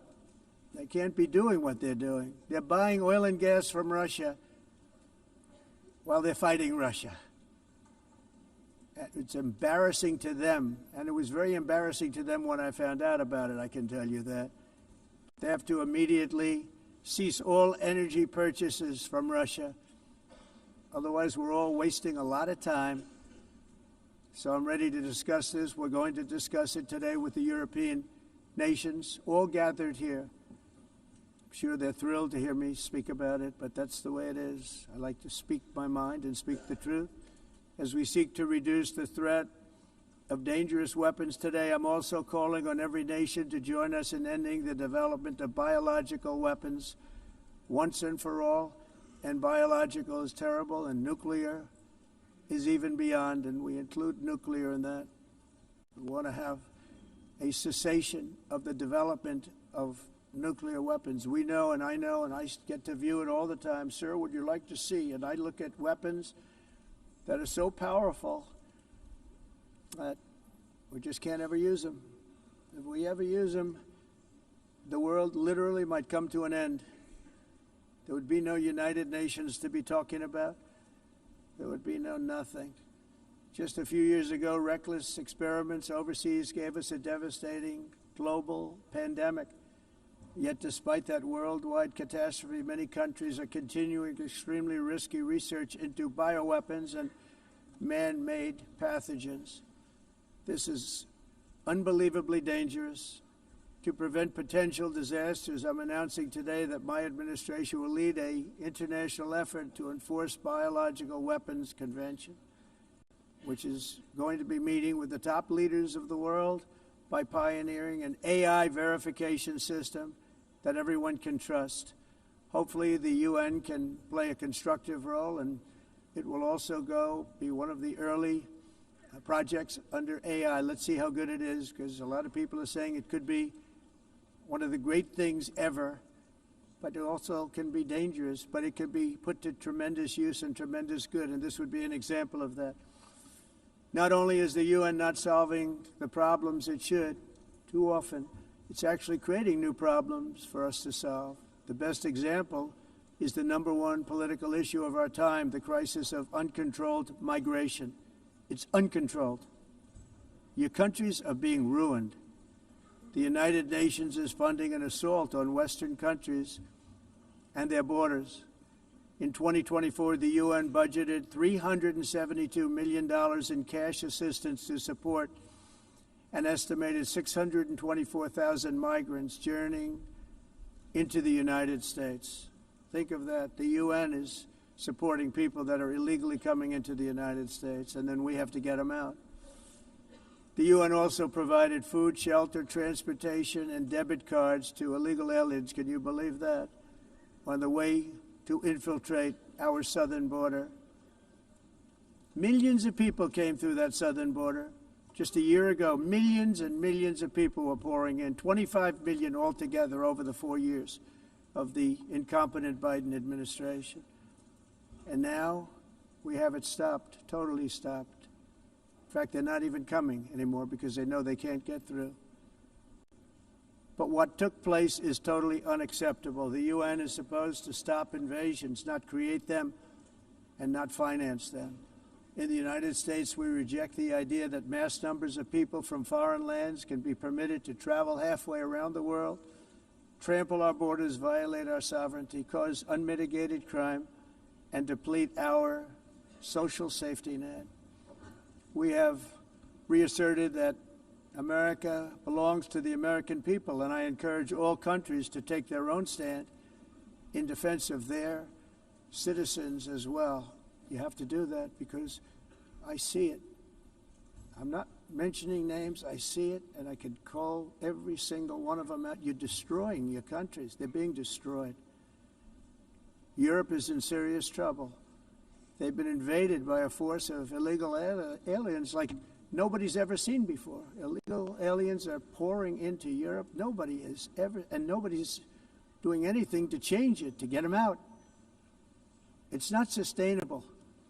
And because they choose to be politically correct, they're doing just absolutely nothing about it. And I have to say, I look at London, where you have a terrible mayor, terrible, terrible mayor, and it's been so changed, so changed. Now they want to go to Sharia law, but you're in a different country. You can't do that. Both the immigration and their suicidal energy ideas will be the death of Western Europe if something is not done immediately. They cannot This cannot be sustained. What makes the world so beautiful is that each country is unique. But to stay this way, every sovereign nation must have the right to control their own borders. You have the right to control your borders, as we do now, and to limit the sheer numbers of migrants entering their countries and paid for by the people of that nation that were there and that built that particular nation at the time. They put their blood, sweat, tears, money into that country, and now they're being ruined. Proud nations must be allowed to protect their communities and prevent their societies from being overwhelmed by people they have never seen before, with different customs, religions, with different everything. Where migrants have violated laws, lodged false asylum claims, or claimed refugee status for illegitimate reasons, they should, in many cases, be immediately sent home. And while we will always have a big heart for places and people that are struggling and truly compassionate, answers will be given. We have to solve the problem, and we have to solve it in their countries, not create new problems in our countries. And we are very helpful to a lot of countries that are just not able to send their people anymore. They used to send them to us in caravans of 25,000, 30,000 people each.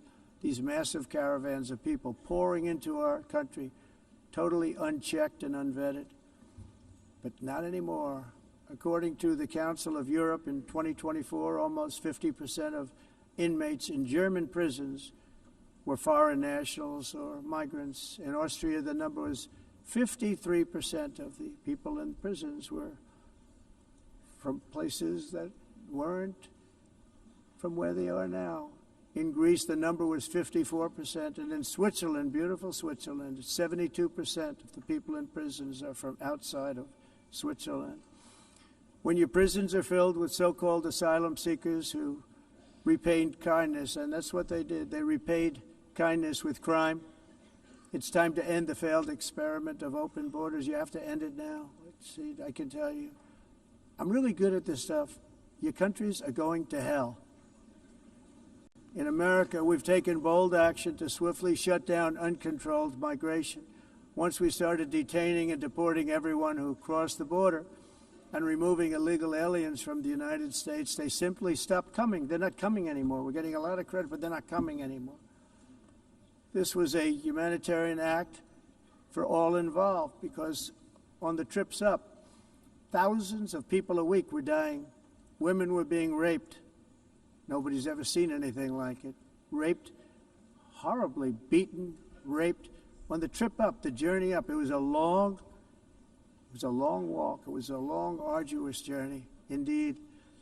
And it was also a historic victory against human trafficking throughout the region. What we did was a victory, and we saved so many lives of people that wouldn't make the journey. That journey was loaded up with death. Loaded up with death. Dead bodies all along the roads of jungles to get up. They go through jungles, they go through areas so hot you couldn't breathe. They were dying of suffocation, areas so hot that you couldn't breathe. Dead bodies all over. By them not coming, we're saving tremendous numbers of lives. My people have done a fantastic job in doing what they did, and the American public agrees with it. I mean, I was very proud to see this morning I have the highest poll numbers I've ever had. Part of it is because of what we've done on the border. I guess the other part is what we've done on the economy. Joe Biden's policies empowered murderous gangs, human smugglers, child traffickers, drug cartels, and prisoners from all over the world. The previous administration also lost nearly 300,000 children. Think of that. They lost more than 300,000 children, little children, who were trafficked into the United States on the Biden watch, many of whom have been raped, exploited, and abused, and sold. Sold. Nobody talks about that. The fake news doesn't write about it. With many others, young children who are missing or dead. And we found a lot of these children, and we're sending them back, and we've been sending them back to their parents. They said, Nobody knows who they are. They said, where do you come from? And they'll give us a country, and we'll find out, and we'll figure it out, and we'll bring them back to their homes. And the mother and father rush to the door, and their tears in their eyes. They can't believe that they're seeing their son or daughter, their little son or daughter again. We've done almost 30,000 of them so far. Any system that results in the mass trafficking of children is inherently evil. Yet that is exactly what the globalist migration agenda has done, and it's what it's all about. In America, those days, as you know, are over. The Trump administration is working, and we are continuing to work to track down the villains that are causing this problem, and also, as I said, to get back the 30,000 we've already returned. Now I think we're going to have another. We're going to find a lot. You're not going to find all of them. 300, more than 300,000. They're lost or they're dead. They're lost or they're dead because of the animals that did this. To protect our citizens, I've also designated multiple savage drug cartels as far as and you see this, and you see it happening right before your eyes. Let's put it this way. People don't like taking big loads of drugs in boats anymore. There aren't too many boats that are traveling on the seas by Venezuela. They tend not to want to travel very quickly anymore. And we've virtually stopped drugs coming into our country by sea. We call them the water drugs. They kill hundreds of thousands of people. I've also designated multiple savage drug cartels as far as foreign terrorist organizations, along with two bloodthirsty transnational gangs, probably the worst gangs anywhere in the world, MS-13 and Tren de Aragua. Tren de Aragua is from Venezuela, by the way. Such organizations torture, maim, mutilate, and murder with impunity. They're the enemies of all humanity. For this reason, we've recently begun using the supreme power of the United States military to destroy Venezuelan terrorists and trafficking networks led by Nicolas Maduro. To every terrorist thug smuggling poisonous drugs into the United States of America, please be warned that we will blow you out of existence. That's what we're doing. We have no choice. Can't let it happen. They're destroying. I believe we lost 300,000 people last year to drugs, 300,000. Fentanyl and other drugs. Each boat that we sink carries drugs that would kill more than 25,000 Americans. We will not let that happen. Energy is another area where the United States is now thriving like never before. We're getting rid of the falsely named renewables. By the way, they're a joke. They don't work. They're too expensive. They're not strong enough to fire up the plants that you need to make your country great. The wind doesn't blow. Those big windmills are so pathetic and so bad, so expensive to operate. And they have to be rebuilt all the time, and they start to rust and rot. Most expensive energy ever conceived, and it's actually energy. You're supposed to make money with energy, not lose money. You lose money, the governments have to subsidize. You can't put them out without massive subsidies. And most of them are built in China, and I give China a lot of credit. They build them, but they have very few wind farms. So why is it that they build them and they send them all over the world, but they barely use them? You know what they use? Coal. They use gas. They use almost anything, but they don't like wind. But they sure as hell like selling the windmills. Europe, on the other hand, is a long way to go, with many countries being on the brink of destruction because of the green energy agenda, and I give a lot of credit to Germany. Germany was being led down a very sick path, both on immigration, by the way, and on energy. They were going green, and they were going bankrupt. And the new leadership came in, and they went back to where they were, with fossil fuel and with nuclear, which is good. It's now safe. You can do it properly. But they went back to where they were, and they opened up a lot of different plants, energy-producing plants, and they're doing well. I give Germany a lot of credit for that. They've said this is a disaster, what's happening. They were going all green. All green is all bankrupt. That's what it represents. And It's not politically correct. I'll be very badly criticized for saying it, but I'm here to tell the truth. I don't care. It doesn't matter to me. I'm in New York City. I'm feeling a lot safer. Crime, we're getting crime down. And by the way, speaking of crime, Washington, D.C. Washington, D.C. was the crime capital of America. Now it's a totally, after 12 days, it's a totally safe city. Everyone's going out to dinner. They're going out to restaurants. Your wife can walk down the middle of the street with or without you. Nothing's going to happen. My people have done a fantastic job. And yes, I called in the National Guard, and the National Guard took care of business. And they weren't politically correct, but they took care of business. We got 1,700 career criminals out, brought them back to where they came from, the countries where they came from, or put them in jails.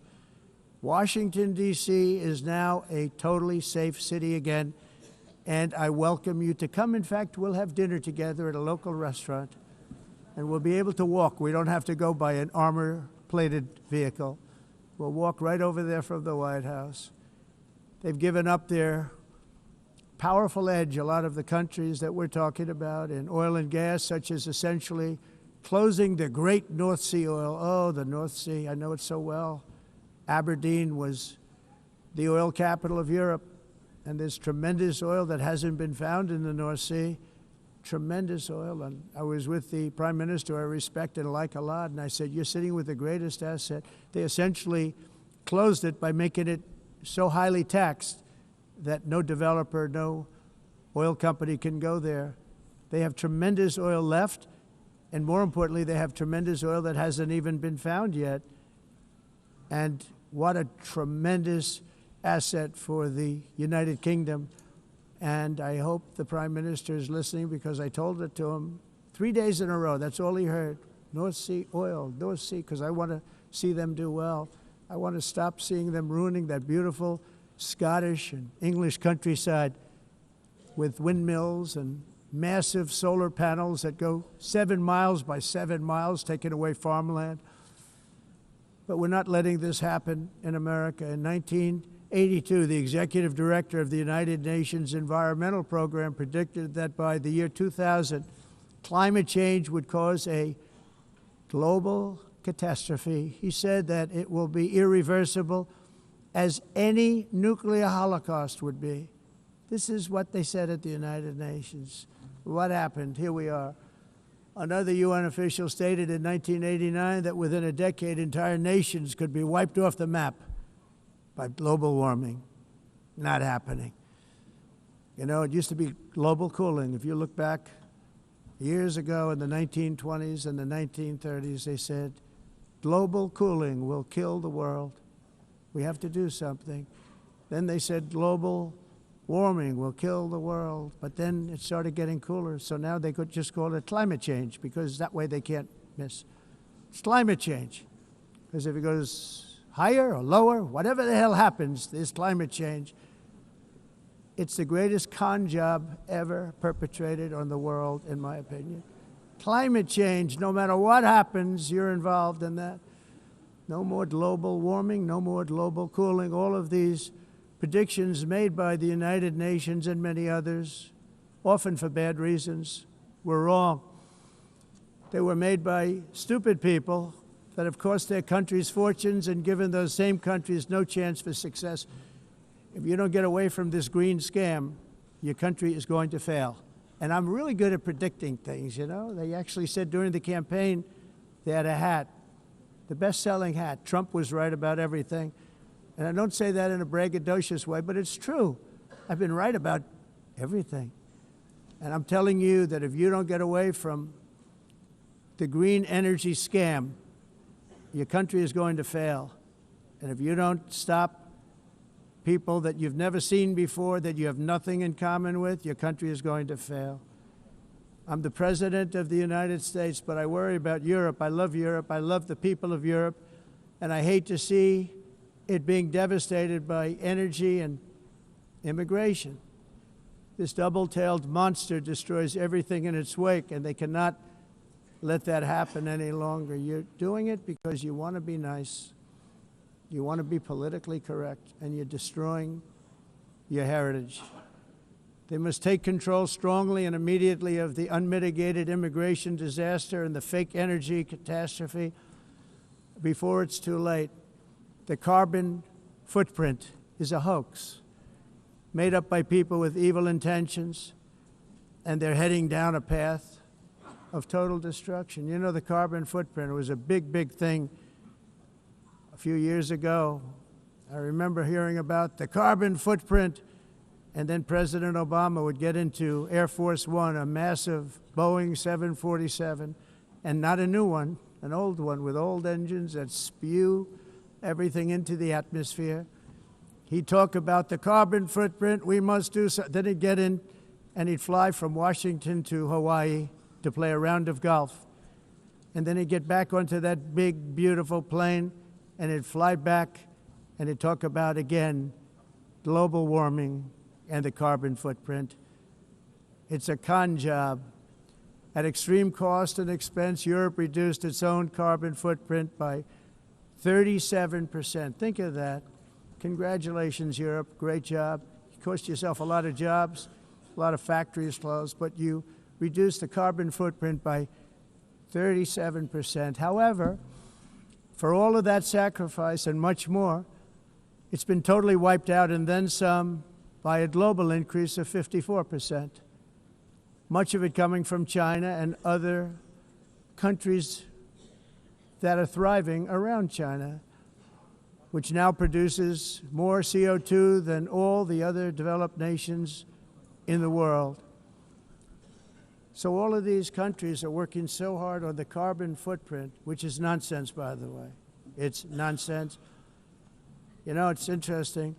In the United States, we have still radicalized environmentalists, and they want the factories to stop. Everything should stop. No more cows. We don't want cows anymore. I guess they want to kill all the cows. They want to do things that are just unbelievable, and you have it too.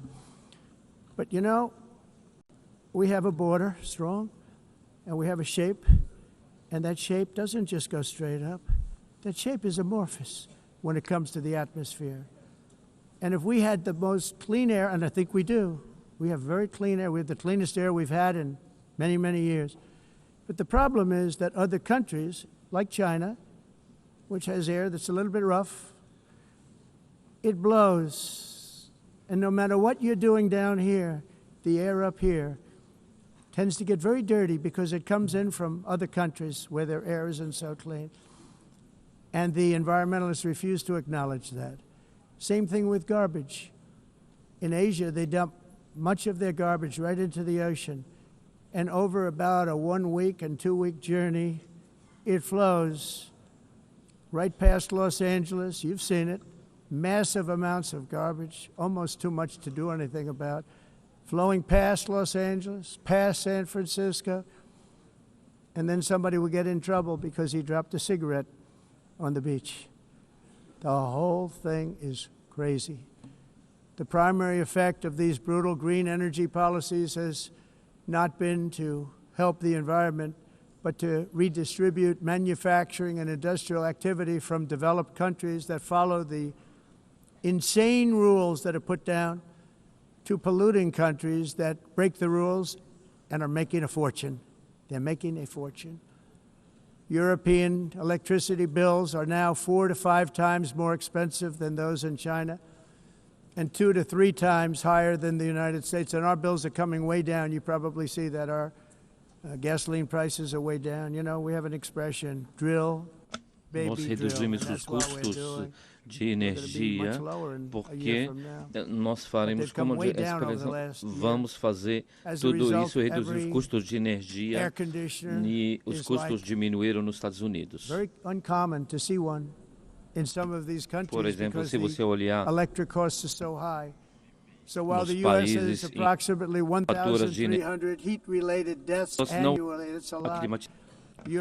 mas nós nos Estados Unidos conseguimos usar eles e evitar aumento da temperatura, porque é muito caro também usar nada e ninguém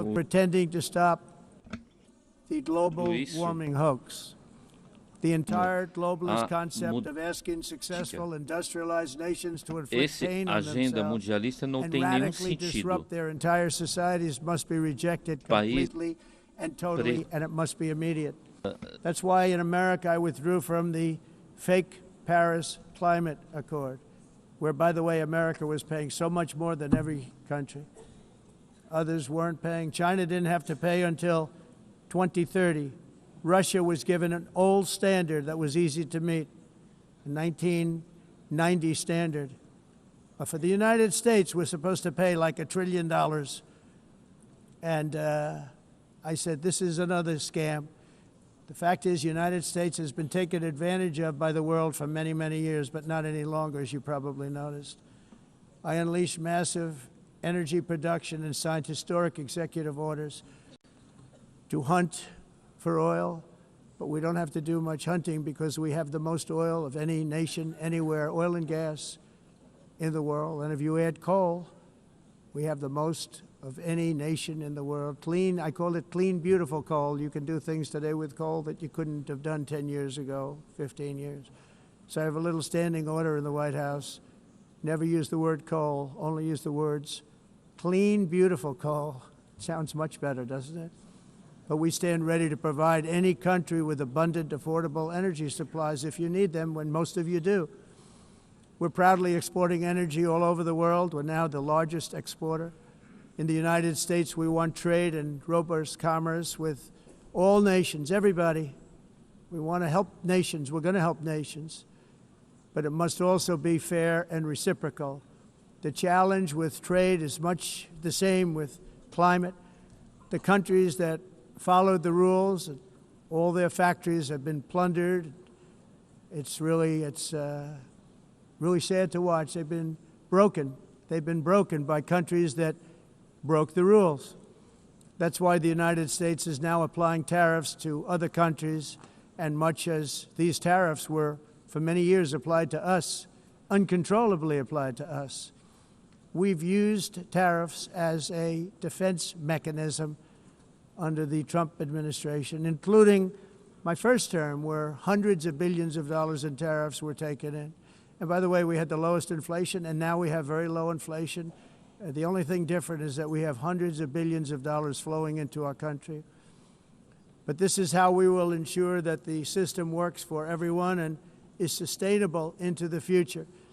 We're also using tariffs to defend our sovereignty and security throughout the world, including against nations that have taken advantage of former U.S. administrations for decades, including the most corrupt, incompetent administration in history, the sleepy Joe Biden administration. Brazil now faces major tariffs in response to its unprecedented efforts to interfere in the rights and freedoms of our American citizens and others, with censorship, repression, weaponization, judicial corruption, and targeting of political critics in the United States. I have a little problem saying this because I must tell you, I was walking in and the leader of Brazil was walking out. We saw him and I saw him, he saw me, and we embraced. And then I'm saying, can you believe I'm going to be saying this in just 2 minutes? But we actually agreed that we would meet next week.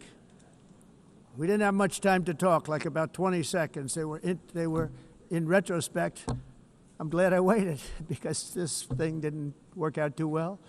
But we did talk. We had a good talk, and we agreed to meet next week, if that's of interest.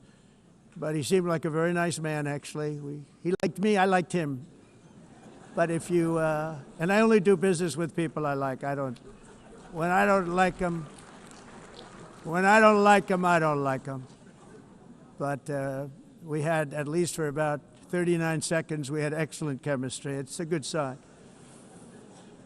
But also in the past, Brazil, can you believe this, unfairly tariffed our nation, but now because of our tariffs, we are hitting them back, and we're hitting them back very hard. As president, I will always defend our national sovereignty and the rights of American citizens. So I'm very sorry to say this, that Brazil is doing poorly and will continue to do poorly. They can only do well when They're working with us. Without us, they will fail, just as others have failed. It's true. Next year, the United States will celebrate the 250th anniversary of our glorious independence, a testament to enduring power and American freedom and spirit. We will also be proudly hosting the 2026 FIFA World Cup, and shortly thereafter, the 2028 Olympics, which is going to be very exciting. I hope you all come. I hope that countless people from all over the globe will take part of these will be great celebrations of liberty and human achievement, and that together we all can rejoice in the miracles of history that began in July 4th, 1776, when we founded the light to all nations. And it's something really that an amazing thing came out of that date. It's called the United States of America. In honor of this momentous anniversary, I hope that all countries who find inspiration in our example will join us in renewing our commitment, values, and those values, really, that we hold so dear. Together, let us defend free speech and free expression. Let us protect religious liberty, including for the most persecuted religion on the planet today. It's called Christianity. And let us safeguard our sovereignty and cherish qualities that have made each of our nations so special, incredible, and extraordinary. In closing, I just want to repeat that immigration and the high cost of so-called green renewable energy is destroying a large part of the free world and a large part of our planet. Countries that cherish freedom are fading fast because of their policies on these two subjects. You need strong borders and traditional energy sources if you are going to be great again. Whether you have come from north or south, east or west, near or far, every leader in this beautiful hall today represents a rich culture, a noble history, and a proud heritage that makes each nation majestic and unique, unlike anything else in human history or any other place on the face of the earth. From London to Lima, from Rome to Athens, from Paris to Seoul, from Cairo to Tokyo and Amsterdam to right here in New York City, we stand on the shoulders of the leaders and legends, generals and giants, heroes and titans who won and built our beloved nations, all of our nations, with their own courage, strength, spirit, and skill. Our ancestors climbed mountains, conquered oceans, crossed deserts, and trekked over wide open plains. They charged into thunderous battles, plunged into grave dangers, and they were soldiers and farmers and workers and warriors and explorers and patriots. They built towns into cities, tribes into kingdoms, ideas into industries, and small islands into mighty empires. You're a part of all of that. They were champions for their people who never gave up and who never, ever gave in. Their values defined our national identities. Their visions forged our magnificent destiny. Everybody in this room is a part of it in your own way. Each of us inherits the deeds and the myths, the triumphs, the legacies of our own heroes and founders who so bravely showed us the way. Our ancestors gave everything for homelands that they defended with pride, with sweat, with blood, with life, and with death. Now the righteous task of protecting the nations that they built belongs to each and every one of us. So together let us uphold our sacred duty to our people and to our citizens. Let us protect their borders, ensure their safety, preserve their cultures, treasure, and traditions, and fight, fight, fight for their precious dreams and their cherished freedoms. And in friendship and really a beautiful vision, let us all work together to build a bright, beautiful planet, a planet that we all share, a planet of peace and a world that is richer, better, and more beautiful than ever before. That can happen. It will happen. It will happen, and I hope it can happen and start right now, right at this moment.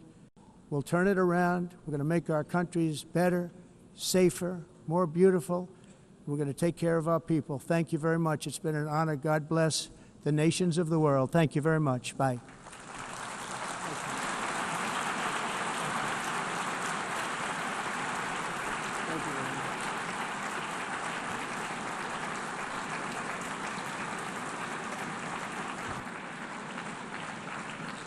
On behalf of the Assembly, I wish to thank the President of the United States.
Please be seated.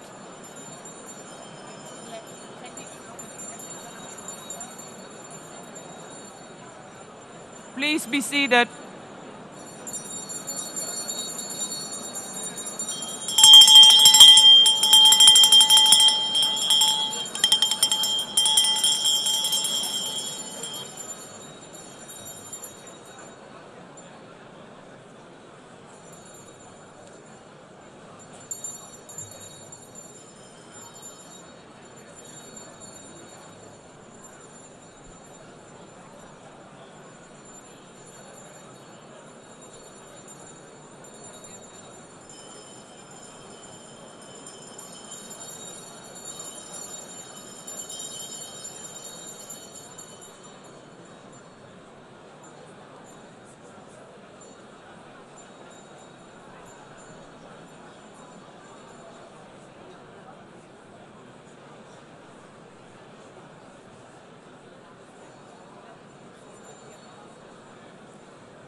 Excellencies, could you please take your seats in due respect to the next speakers?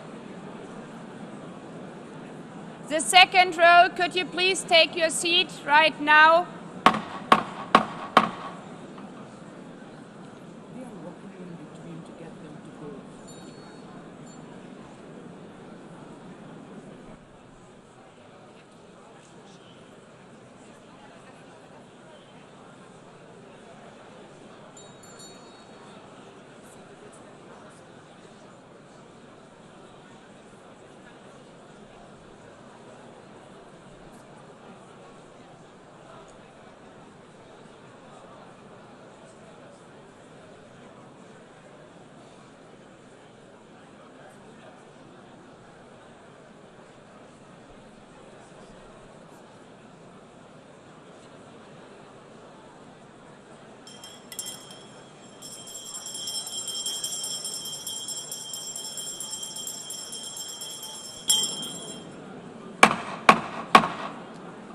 Please take a seat now. With due respect to the next speakers, I would kindly ask you, gentlemen in the left row, please take your seats. We will continue.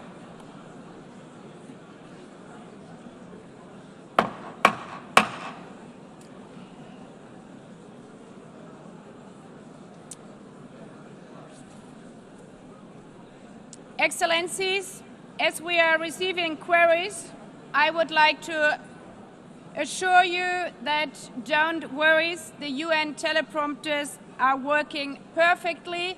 And by this technical note, I would like to call on the next speaker. The Assembly will hear an address by His Excellency Prabowo Subianto, President of the Republic of Indonesia. I request protocol to escort His Excellency and invite him to address the Assembly.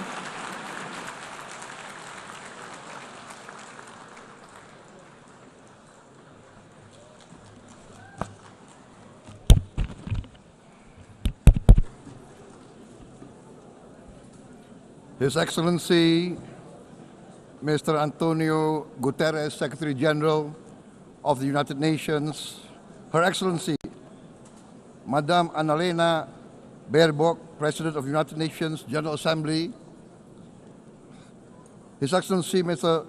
Moses Abelian, Under Secretary General for General Assembly and Management.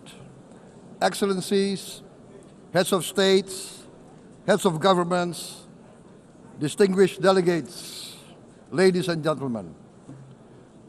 It is indeed a great honor for me to stand in this august General Assembly Hall among leaders and representatives who represent almost all of humanity. We differ in race, religion, and nationality, yet we gather together today as one human family. We are here first and foremost as fellow human beings, each created equal, endowed with unalienable rights to life, liberty, and the pursuit of happiness. The words of the United Nations Declaration of Independence have inspired democratic movements across continents, including the French Revolution, the Russian Revolution, the Mexican Revolution, the Chinese Revolution, and Indonesia's own struggle and journey to freedom. It also gave birth to the Universal Declaration of Human Rights, adopted by the United Nations in 1948. All men are created equal was the creed that opened the way to unprecedented global prosperity and dignity. And yet, in our own era of scientific and technological triumphs, an era capable of ending hunger, poverty, and environmental ruin, we also continue to face today grave dangers, challenges, and uncertainties. Human folly, fueled by fear, racism, hatred, oppression, and apartheid threatens our common future. My country knows this pain. For centuries, Indonesians lived under colonial domination, oppression, and slavery. We were treated less than dogs in our own homeland. We Indonesians know what it means to be denied justice and what it means to live in apartheid, to live in poverty, and to be denied equal opportunity. We also knew what solidarity can do in our struggle for independence, in our fight to overcome hunger, disease, and poverty. The United Nations stood with Indonesia and gave us vital assistance. Decisions made here based on human solidarity by the Security Council and this Assembly gave Indonesia independence, international legitimacy, opened doors, and supported our early development through the efforts of the United Nations Children's Fund, the United Nations Food and Agriculture Organization, the FAO, the World Health Organization, and many, many other United Nations institutions. And because of that, Indonesia today stands on the cusp of shared prosperity and greater equality and dignity. Madam President, Excellencies, our world today is driven by conflict, injustice, and deepening uncertainty. Every day we witness suffering, genocide, and blatant disregard for international law and human decency. In the face of these challenges, we must not give up. As the United Nations Secretary General said, we cannot give up. We cannot surrender our hopes or our ideals. We must draw closer, not drift apart. Together we must strive to achieve our hopes, our dreams. The United Nations was born from the ashes of the Second World War that claimed scores of millions of lives. It was created to secure peace, security, justice, and freedom for all. We remain committed to internationalism, to multilateralism, and to every effort that strengthens this great institution. Today, Indonesia is nearer than ever before to meeting the sustainable development goals of ending extreme poverty and hunger. Because years ago, this very chamber chose to listen and uphold social and economic justice. We will never forget. And today, we must never be silent while Palestinians are denied that same justice and legitimacy in this very hall. Excellencies, Thucydides warned, the strong do what they can, the weak suffer what they must. We must reject this doctrine.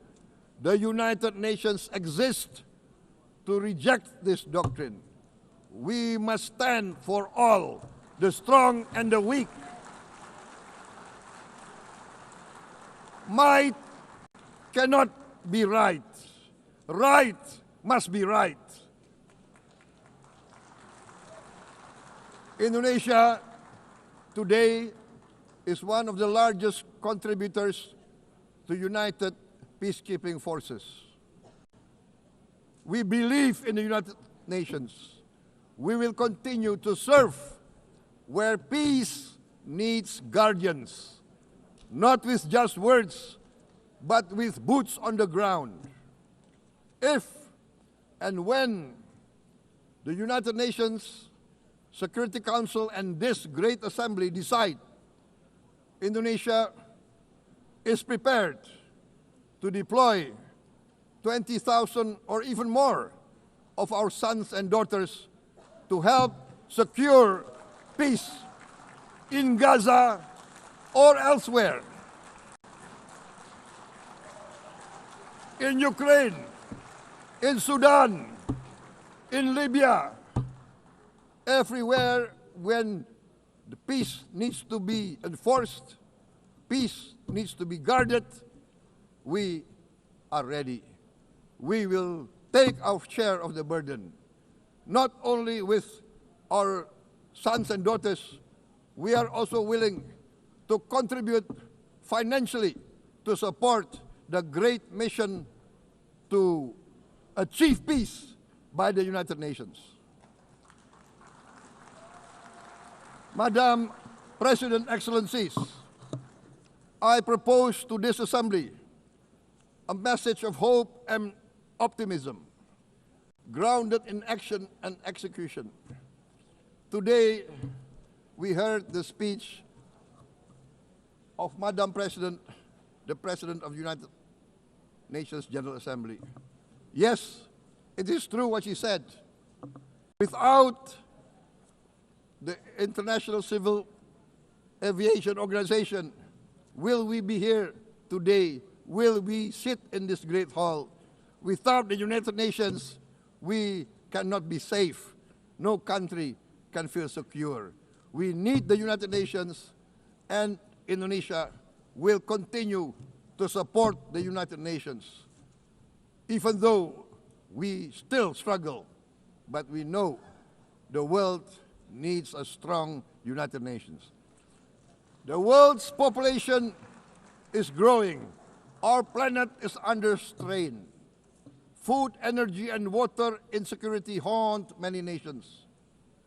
We choose to answer these challenges directly at home and to help abroad wherever we can. This year, Indonesia recorded the highest rice production and grain reserves in our history.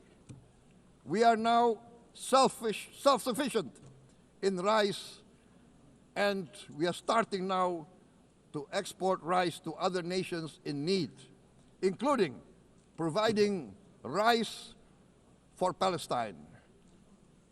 We are building resilient food supply chains, strengthening farmer productivity, investing in climate-smart agriculture to ensure food security for our children and for the children of the world. We are confident in a few years' time, Indonesia will be the granary of the world.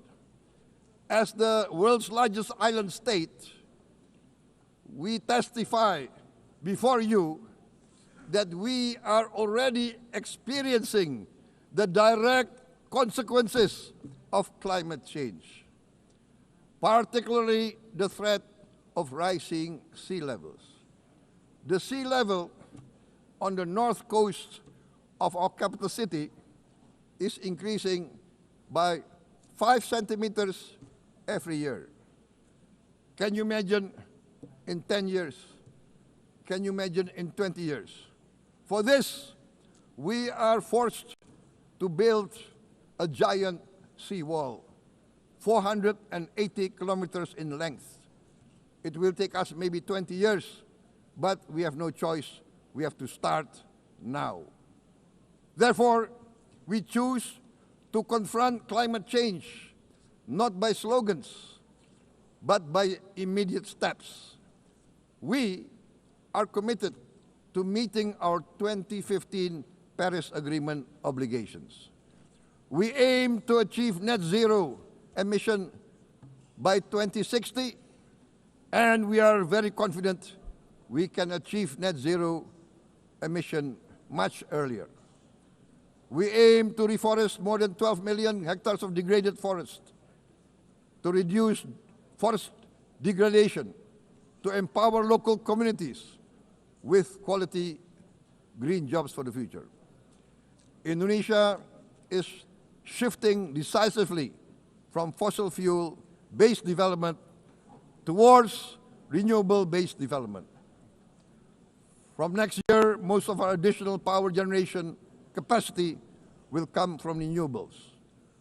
Our goal is clear: to lift all of our citizens out of poverty and make Indonesia a hub for solutions to food, energy, and water security. Madam President, Excellencies, we live in a time when hatred and violence can seem to be the loudest voices. But beneath this loud noise lies a quieter truth, that every person longs to be safe, to be respected, to be loved, and to leave a better world to their children. Our children are watching. They are learning leadership, not from textbook, but from our choices. Today, still, a catastrophic situation in Gaza is unfolding before our eyes. At this very moment, the innocent are crying for help, are crying to be saved. Who will save them? Who will save the innocent? Who will save the old and women? Millions are facing danger at this very moment. As we sit here, they are facing trauma. They are facing irreparable damage to their bodies. They are dying of starvation. Can we remain silent? Will there be no answer to their screams? Will we teach them that the human family can rise to the challenge? Madam President, we must act now. Many speakers have said that. We must stand for a multilateral order where peace, prosperity, and progress are not the privilege of a few, but the right of all. With a strong United Nations, we can build a world where the weak do not suffer what they must, but live the justice that they deserve. Let us continue humanity's great journey of ideals, the selfless aspirations that created the United Nations. Let us use science to uplift, not use science to destroy. Let rising nations help others to lift themselves. I am convinced that the leaders of the great world civilizations of the West, of the East, of the North, of the South, leaders of America, Europe, of India, China, the Islamic world, the whole world, I am convinced they will rise to their role demanded by history. We are all hopeful that the leaders of the world will show great statesmanship, great wisdom, restraint, humility, overcome hate, overcome suspicion. Madam President, distinguished delegates, we are greatly heartened by the events of the last few days, where significant leading countries of the world have chosen to side with history, to choose the right side of history, the path of the moral high ground, the path of rectitude, the path of justice, the path of humanity, to shun hatred, to overcome suspicion, and to avoid the use of violence. The use of violence will beget violence. No one country can bully the whole community of the human family.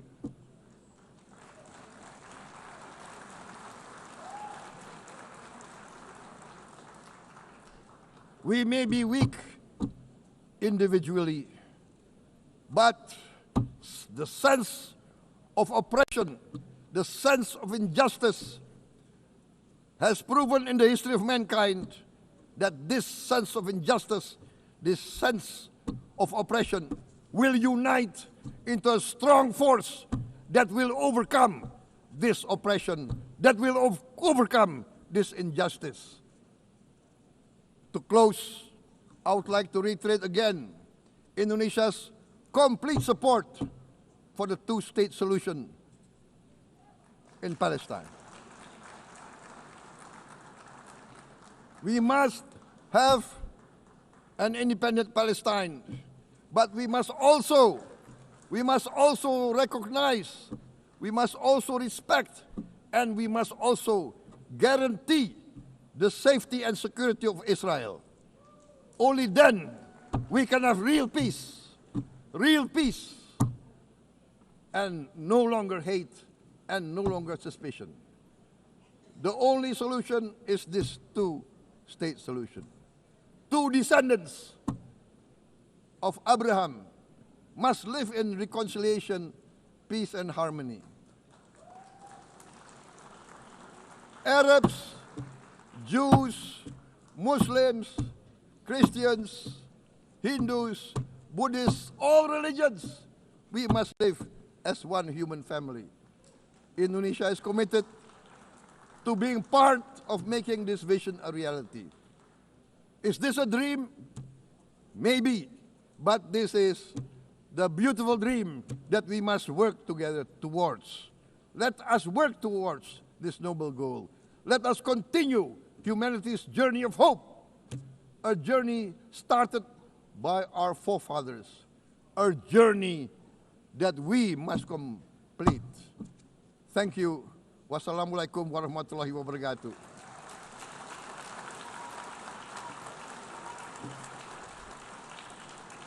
Shalom. Om Santi, Santi, Santi Om. Namo Buddhaya. Thank you very much. May God bless us all. May peace be upon us. Thank you very much. Thank you. On behalf of the Assembly, I wish to thank the President of the Republic of Indonesia.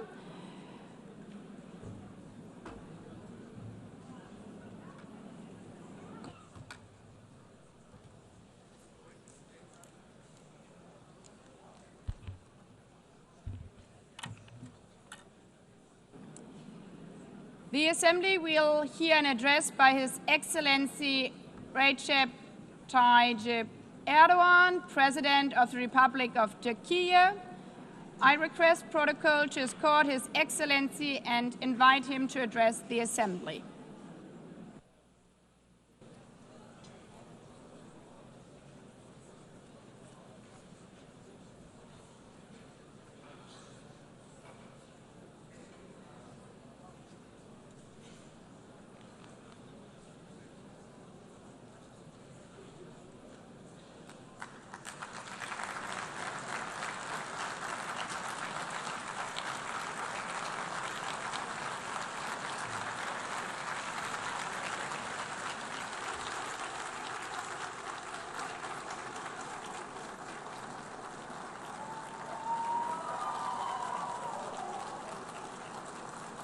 Sayın Başkan, Excellency değerli President of UNGA, devlet ve hükümet başkanları, Excellencies, Heads of State and Government, Sayın Genel Sekreter, Distinguished Secretary kıymetli General, delegeler, Distinguished sizleri Delegation Members, şahsım ve milletim on behalf adına of myself and en my kalbi nation, I duygularımla greet you all with selamlıyorum. most heartfelt feelings. Birleşmiş Milletler I wish 80. for the Genel 80th Kurulu'nun United tüm Nations insanlık General için Assembly to hayırlara bring vesile blessings to olmasını all temenni humanity. ediyorum.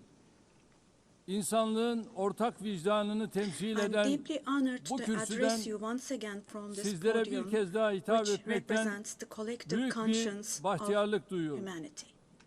Genel Kurul Başkanlığını tamamlayan I congratulate Sayın Mr. Young, Young'ı tebrik who ediyor. has completed Bu his görevi term as devralan President of the General Sayın Assembly, Baerbock'a and I wish başarılar success to diliyorum. Ms.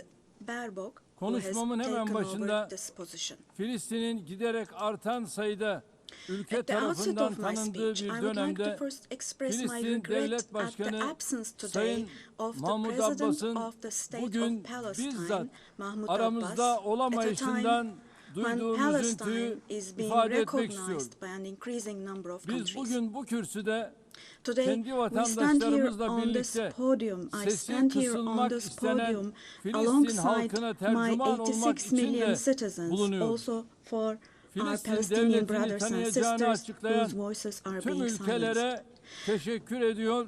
Henüz bu kararı almayan I'd like to devletleri thank all the ise countries bir an who önce announced that they harekete recognize the geçmeye state of çağırıyorum. Palestine, and I call Sayın on all Başkan, the other countries değerli who üyeler, have not done so yet Birleşmiş to do Milletler so to şartı recognize bundan the state of 80 yıl Palestine önce as soon as San possible. Francisco'da imzalandı Esteemed President, ve distinguished members, 24 Ekim the United Nations Charter 1945'te was signed in San yürürlüğe Francisco girdi. 8 years ago, and it Birleşmiş entered into Milletler force on Kuruluş October the Şartı'nın 24th, ilk 1945. maddesinin ilk I kelimelerini would like to recall here burada again the first tekrar words of the hatırlatmak first isterim. article of the UN Charter. Birleşmiş Milletler'in amacı The uluslararası purpose of barış the United Nations ve güvenliği is to maintain korumaktır. international peace and Evet, security. bizler Unquote. bu salonda Birleşmiş As Milletler'in we celebrate the 80th anniversary 80. of the yaşını UN in kutlarken this hall, grave dünyanın events are birçok bölgesinde unfolding in many parts kuruluş of the world şartının that cast ilk a shadow maddesinin over the ilk very first kelimelerine words gölge of düşürecek the UN Charter's vahim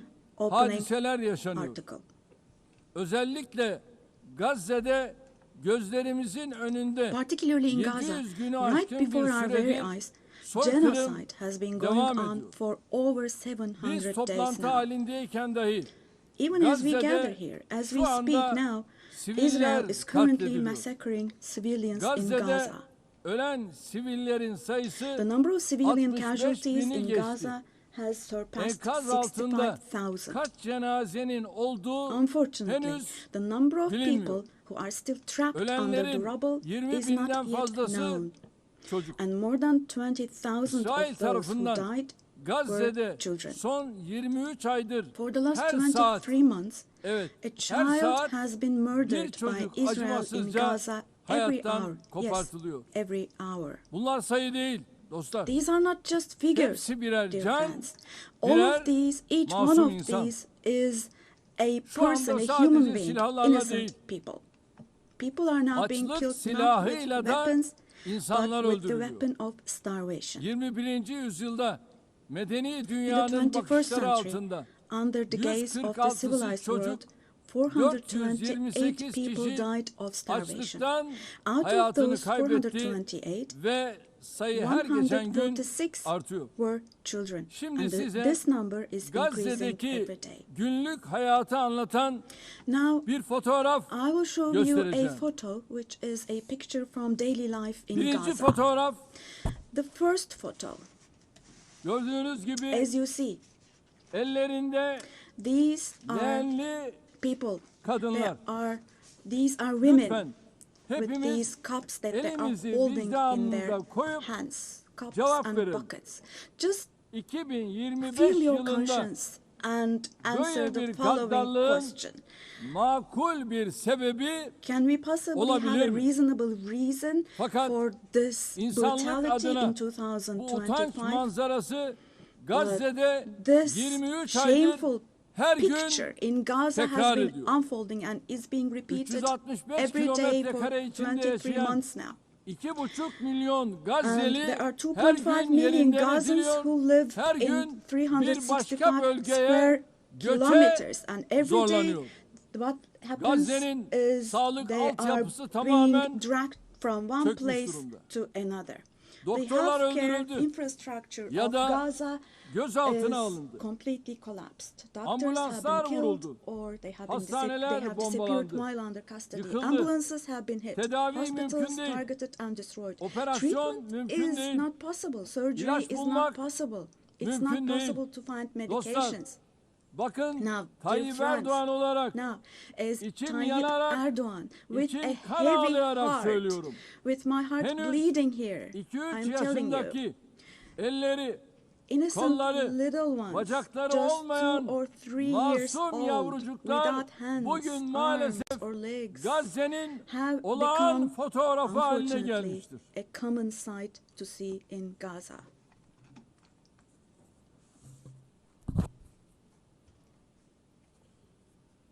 Buna hangi vicdan dayanır? What kind of a human conscience can Hangi vicdan possibly buna bear this? sessiz kalabilir? Possibly. Çocukların How can açlıktan, one stay silent vis-a-vis this? ilaçsızlıktan öldüğü bir dünyada In a world where huzur olur children mu? are dying of starvation and lack of Hepimiz medication, can we possibly have anne calm babayız. and peace? We all are Üzerine parents. titrediğimiz We have evlatlarımız, children torunlarımız or var. grandchildren Burada, who we dearly cherish. Amerika'da, Here, Avrupa'da, say in dünyanın her America or yerinde in Europe, anywhere bir in the çocuğun world, eline when a küçük small bir rose diken batsa, thorn hurts a anne child's babaların hand, yüreği yanıyor. the hearts of Ama parents Gazze'de break. But in çocukların Gaza, elleri, children's kolları, hands, arms, bacakları and legs are anestezi being amputated yapılmadan without ampute ediliyor. anesthesia. Kimse kusura bakmasın ama Now, I'm extremely bu sorry to say, insanlığın but this dip noktası. represents the lowest point of İnsanlık humanity. tarihi son bir asırda Human böyle history bir vahşet has not witnessed görmemiş. such bloodshed within the last century. Her şey gözümüzün All önünde cereyan of this ediyor. is happening before our very eyes. Gazze'deki soykırım, The genocide medya, in Gaza sosyal is medya being aracılığıyla broadcast her an canlı olarak live every yayınlanıyor. moment through the İsrail, media and social media. Şu ana kadar Gazze'de So far, ulusal Israel ve has uluslararası deliberately basında killed çalışan 250 250 journalists gazeteciyi working in national and kasıtlı international olarak media in öldürdü. Gaza. Gazze'ye tüm girişleri yasakladı. And Ama yine de they soykırımı have closed gizleyemedi. all the entrance Filistin into Gaza, topraklarında but they still have not devam been able to eden cover up the genocide. soykırıma her fırsatta I dikkatleri çeken wholeheartedly support Genel Secretary General Sekreter Guterres Sayın because he Guterres'i consistently draws gönülden attention to the destekliyorum. ongoing Cesareti için genocide kendisini in Palestinian bir kez daha territories, and I would like tebrik to once ediyorum. again congratulate him for his courage. Ancak But Birleşmiş Milletler the Gazze'de United kendi Nations has çalışanlarını not even been dahi able to maalesef protect its own koruyamamıştır. personnel in Gaza. Gazze'de insan Thank you very much. It's always an honor to be here. We've done this before, and this was a little more exciting because of the escalator and the teleprompter, but these things happen. But I will do this with great... our country is behind the United Nations.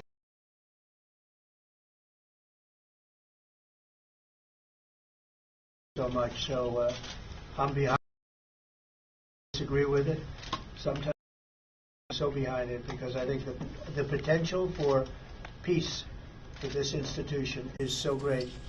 So I just want to thank you for treating us so warmly. We very much appreciate being.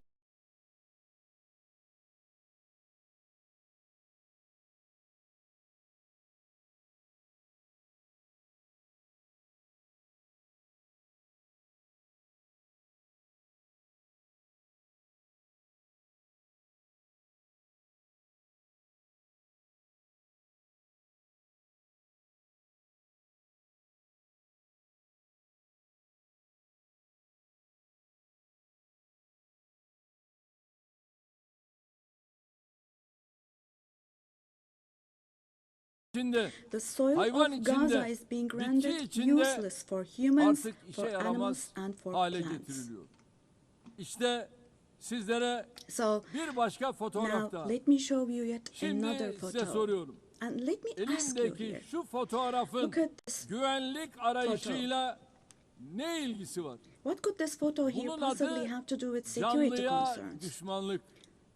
Hayata This is being düşmanlık değil. against, Bu kürsüden life. açık açık ifade ediyorum. don't you think? Gazze'de Let bir me savaş state yok. this openly from this podium. Gazze'de There is iki no war taraftan in Gaza. söz edilemez. We cannot possibly talk about the Gazze'de bir presence yanda of two sides in elinde en Gaza. modern, Because en in öldürücü Gaza, on silahlar one olan side, there is a İsrail regular ordu, army diğer with the most tarafta ise modern, most lethal masum weapons, siviller, and on the other masum hand, there are çocuklar var. innocent civilians, Bu innocent terörle children. mücadele değildir. This is not fight Bu against 7 Ekim terrorism. olayı öne sürülerek yürütülen bir işgal, tehcir, This is an occupation, sürgün, deportation, soykırım, daha exile, doğrusu bir genocide, toplu and kıyım life politikasıdır. destruction, mass destruction Bugün policy Gazze carried out Hamas by invoking the bahanesiyle events of yok October the edilirken 7th. eş Today, zamanlı while olarak Gaza is being destroyed Hamas'ın under the yönetimde pretext of olmadığı Hamas, Batı Şeria'da Concurrently, adım adım simultaneously, işgal the edilmekte, West Bank, where Hamas infazlarla is not in power, masum siviller is also being occupied katledilmektedir. step by step, and Üstelik innocent İsrail, civilians are being Gazze massacred through ve Batı executions. Şeria ile Moreover, sınırlı Israel kalmıyor, is not limiting Suriye'ye, itself to Gaza and the İran'a, West Bank only. Yemen'e, By launching attacks Lübnan'a on Syria, saldırılar on Iran, düzenleyerek Yemen, and bölge barışını Lebanon, da Israel tehdit ediyor. is also En threatening son regional peace. arabulucu Just Katar'da recently, an Israeli ateşkes attack müzakereleri took place için against a toplantı delegation yapan delegation İsrail meeting in saldırısı Qatar for gerçekleşmiştir. ceasefire negotiations. Katar'a yönelik saldırı göstermiştir The ki attack on Qatar İsrail has also yönetimi shown that tamamen the Israeli leadership kontrolü is now kaybetmiştir. completely out of control. Netanyahu'nun barış yapmaya da rehineleri Netanyahu kurtarmaya da niyetinin is olmadığı not obviously bir kez daha interested in forging anlaşılmıştır. peace or releasing Sadece the komşuları değil, hostages. Orta Doğu'daki Not only tüm ülkeler Israel's neighbors, İsrail but all hükümetinin countries in the Middle pervasız East are tehditlerine subject to the Israeli muhatap oluyor. government's reckless Şunun da threats. farkına varalım. And we must realize, İsrail'in artan following. saldırganlığı sebebiyle Avrupa başta due to olmak the üzere increasing Batı'da aggression of İkinci Israel, Dünya Savaşı sonrası in Europe and the ortaya West çıkan in değerler general, de the values çok that ağır emerged after yara the Second almıştır. World War have been En temel eroded. insan hakları, ifade The özgürlüğü, most fundamental human basın rights, özgürlüğü, such as freedom of gösteri ve expression, protesto freedom of özgürlüğü, the press, kadın freedom of hakları, assembly and protest, çocuk women's hakları, rights, children's demokrasi, rights, democracy, eşitlik, equality, adalet and gibi justice kavramlar have rafa been kaldırılmıştır. shelved away. Gelinen noktada At this point, hepimiz we all şu have to gerçeği see görmek zorundayız. the following Değerli truth, dostlar, my dear friends. vaat edilmiş topraklar The Israeli saplantısıyla government, hareket driven by an eden obsession İsrail with the yönetimi promised lands, yayılmacı bir is politikayla openly threatening bölge regional barışına peace and ve shared insanlığın values of müşterek kazanımlarına kastetmektedir. Üç semavi dinin kutsal beldesi, Three celestial insanlığın religions. ortak mirası olan Kudüs-ü Şerif Jerusalem bu radikalizmin hosts doğrudan all three celestial hedefidir. religions and Vicdan sahibi a common Musevileri de inherited rahatsız eden, holy place. onların da tasvip Al-Quds etmediği, is dahası holy for all tüm three dünyada religions. antisemitizmi körükleyen bu cinnet This hali madness disturbs artık conscientious Jews. daha It fazla fuels anti-Semitism devam around the edemez. world. We cannot continue with this madness anymore. Gazze'de ateşkes bir an önce sağlanmalı, We have to have saldırılar ceasefire in Gaza durmalı, as soon as possible. insani Attacks yardımların should stop. engelsiz girişine Humanitarian aid mutlaka should be able to izin enter with verilmeli. no obstacles. Soykırım kadrosunun uluslararası genocide hukuka hesap vermesi Team temin should be held edilmelidir. accountable vis-a-vis İnşallah international law. bu mutlaka And God willing, gerçekleşecektir. this will definitely Gazze'de happen. yaşanan barbarlığa karşı Vis-a-vis the sesini barbarity yükseltmeyen, taking place in tavır Gaza, almayan herkes everyone bu who is vahşetin keeping silent sorumluluğuna ortak. is accomplice to this Buradan barbarity. bütün devlet ve From hükümet here, I would başkanlarına like to call on samimiyetle all the heads sesleniyorum. of state and Gün bugün. government. Today is the Gün day.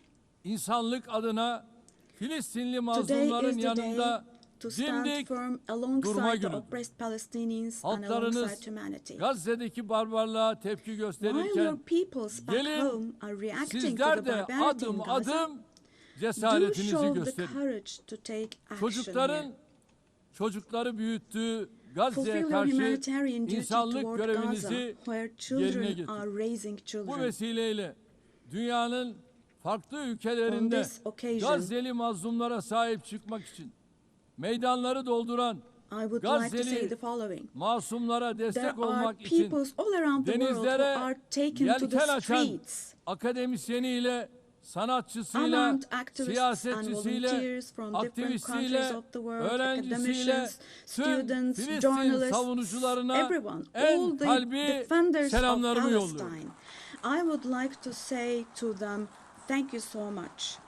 And clear bows Kıymetli and delegeler, favorable winds 13 for yıl their boyunca actions. sizlere Esteemed bu delegation kürsüden members, komşumuz 13 Suriye'de years, yaşanan I zulümden have spoken to you ve from this çatışmalardan platform about the oppression bahsettim. and conflicts in our Nasıl neighbor bugün Syria. Gazze'li mazlumlar için Just as I sesimizi raised my voice yükseltiyorsak, today for the 13 oppressed people yıl of süresince Gaza, de Suriyelilerin likely for feryatlarına 13 years, dikkat I çekti. have also drawn attention to the Burada onların cries da of the Syrians, sesi, and nefesi here oldu. I became their voice 1 milyon and insanın breath as well. hayatına, milyonlarcasının da The persecution vatanlarını that caused the terk deaths etmesine of 1 sebep olan million zulüm, people 8 and that Aralık forced millions devrimiyle more to birlikte flee their hamdolsun homeland has, artık thankfully, tarihe become a karıştı. thing of the past. Suriyeli With the kardeşlerimiz December 8th 8 revolution. Aralık tarihi Our Syrian itibariyle brothers and sisters yeni bir dönemin opened the doors to a new kapılarını period açtılar. as of December the 8th.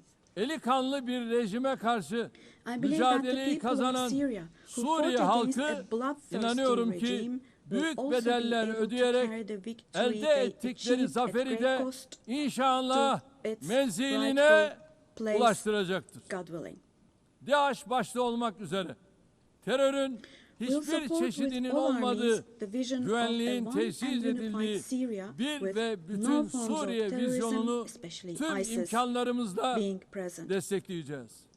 Suriye'de istikrar A free kökleştikçe Syria where security hiç is şüphesiz established is what we bunun want. kazananı As stability takes root in Suriyelilerle Syria, birlikte the tüm winners komşu ülkeler, for sure tüm will be all bölgemiz the neighboring olacak. countries, our entire region along Körfez'deki with Syrians. kardeş ülkelere de And the Suriye'nin brotherly countries in the toparlanmasına Gulf. verdikleri katkılar I would için like to thank them for their teşekkürlerimi contributions iletiyorum. for Bizimle Syria to aynı recuperate. ilkeleri paylaşan tüm bölgesel All the ve regional and uluslararası international aktörlerle actors who share the same işbirliğimizi principles with us, inşallah God aynı willing, şekilde we will continue sürdüreceğiz. with our cooperation with all those Değerli dostlar, actors in the same manner. komşumuz Esteemed İran'la friends, ilgili nükleer dosyanın we hope bir an that the evvel nuclear diplomasi issue with yoluyla our neighbor Iran will be çözülmesini resolved through temenni diplomacy as soon as possible. unutulmamalıdır It should ki not be forgotten bölgemiz that our yeni bir region krizi cannot daha tolerate kaldıramaz. yet another crisis. Komşumuz Irak'ın istikrarı, The stability, güvenliği security ve and refahı prosperity of our neighbor bölgemizin Iraq selameti bakımından are extremely important fevkalade for the well-being önemlidir. of our region. Kalkınma yolu projesi gibi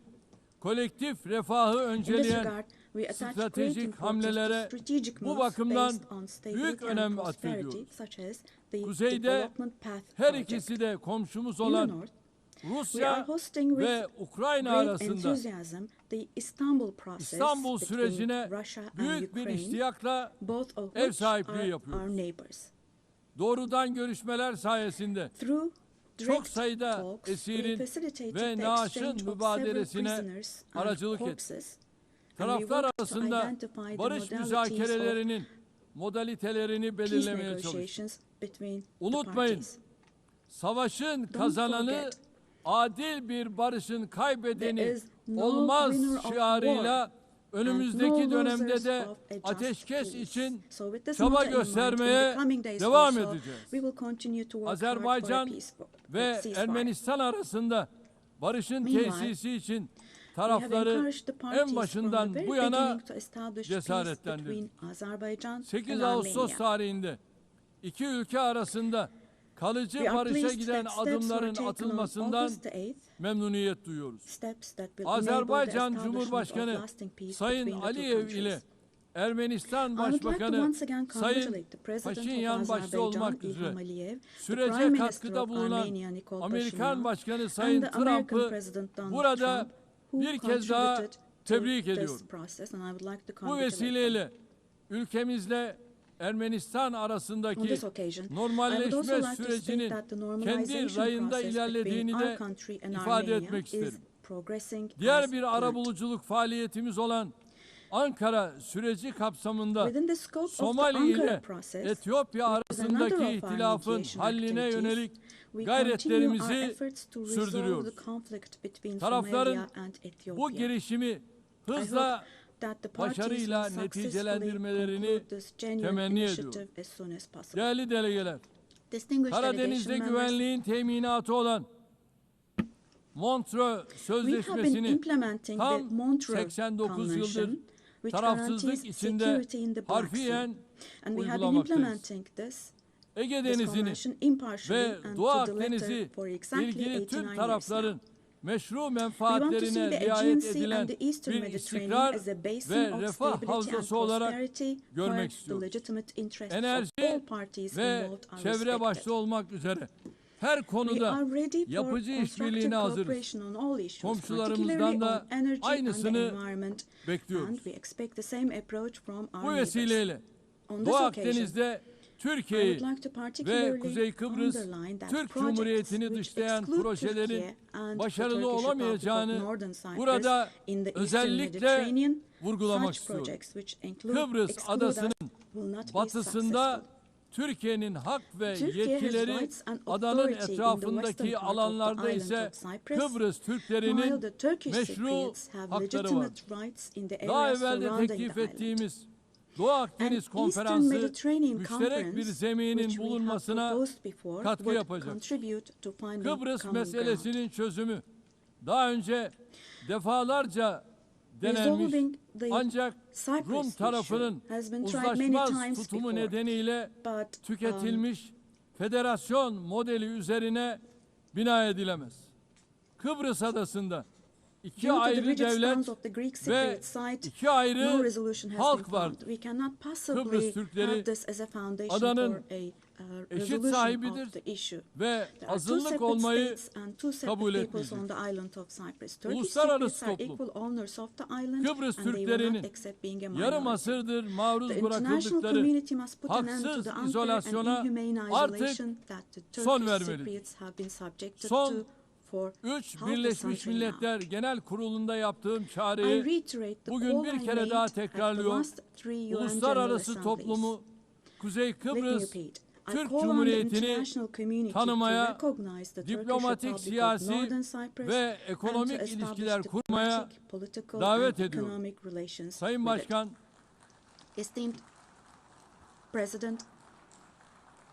Sayın Başkan, değerli üyeler, önümüzdeki dönemde Türkiye-Avrupa Birliği ilişkilerinde yeni bir başlangıç ve vizyon arzuluyoruz.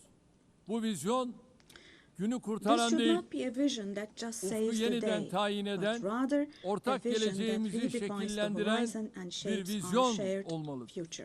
Bunun için elbette Avrupa Birliği'nin de bizim kadar istekli ve kararlı olması mühimdir. Net güvenlik sağlayıcısı bir ülke olarak Birleşmiş Milletler, NATO, AGİ ve Avrupa Birliği'nin harekat ve misyonlarına katkılarımızı sürdürüyoruz. 2026 yılındaki NATO zirvesini Ankara'da toplayacağız. NATO müttefikimiz Amerika Birleşik Devletleri ile ilişkilerimizi ticaret, yatırım, enerji ve savunma sanayi başta olmak üzere birçok alanda güçlendiriyoruz. Atayurdumuz Orta Asya'daki kardeş ülkelerimizin barış, istikrar ve refahı bizim için vazgeçilmezdir. Türk Devletleri Teşkilatımız bölgesel bir çatı olmanın ötesine geçerek küresel bir aktör olma yolunda ilerliyor. Köklü beşeri bağlarımızın olduğu Balkanlarda barışın ve istikrarın sürmesi için yoğun gayret içindeyiz. Temmuz ayında ihdas ettiğimiz Balkan Barış Platformu bu yöndeki çabalarımızın en yeni örneğidir. KFOR komutanlığı görevini de bu yıl Ekim ayında bir kez daha üstleneceğiz.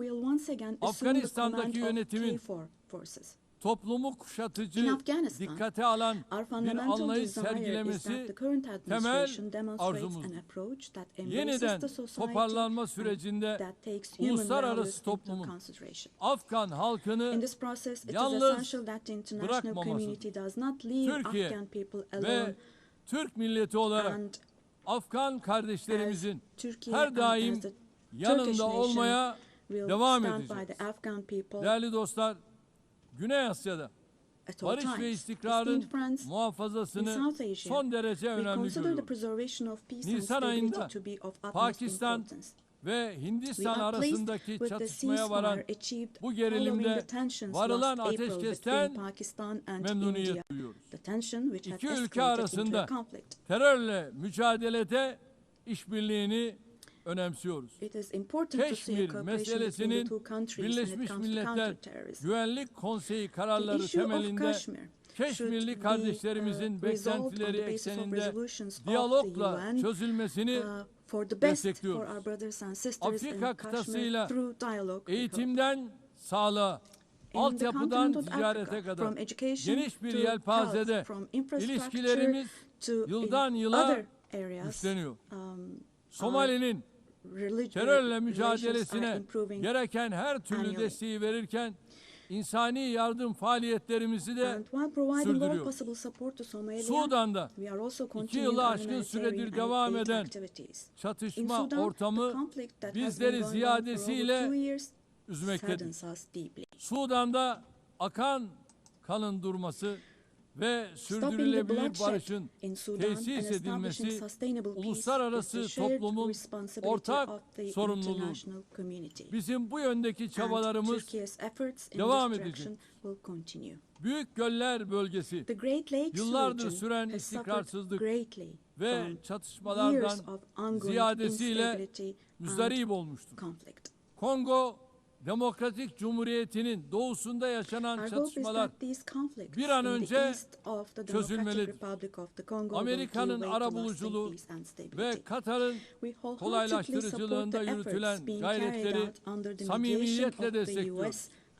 Batı Afrika'da bilhassa sahil havzasında artan terör faaliyetlerini de endişeyle takip ediyoruz.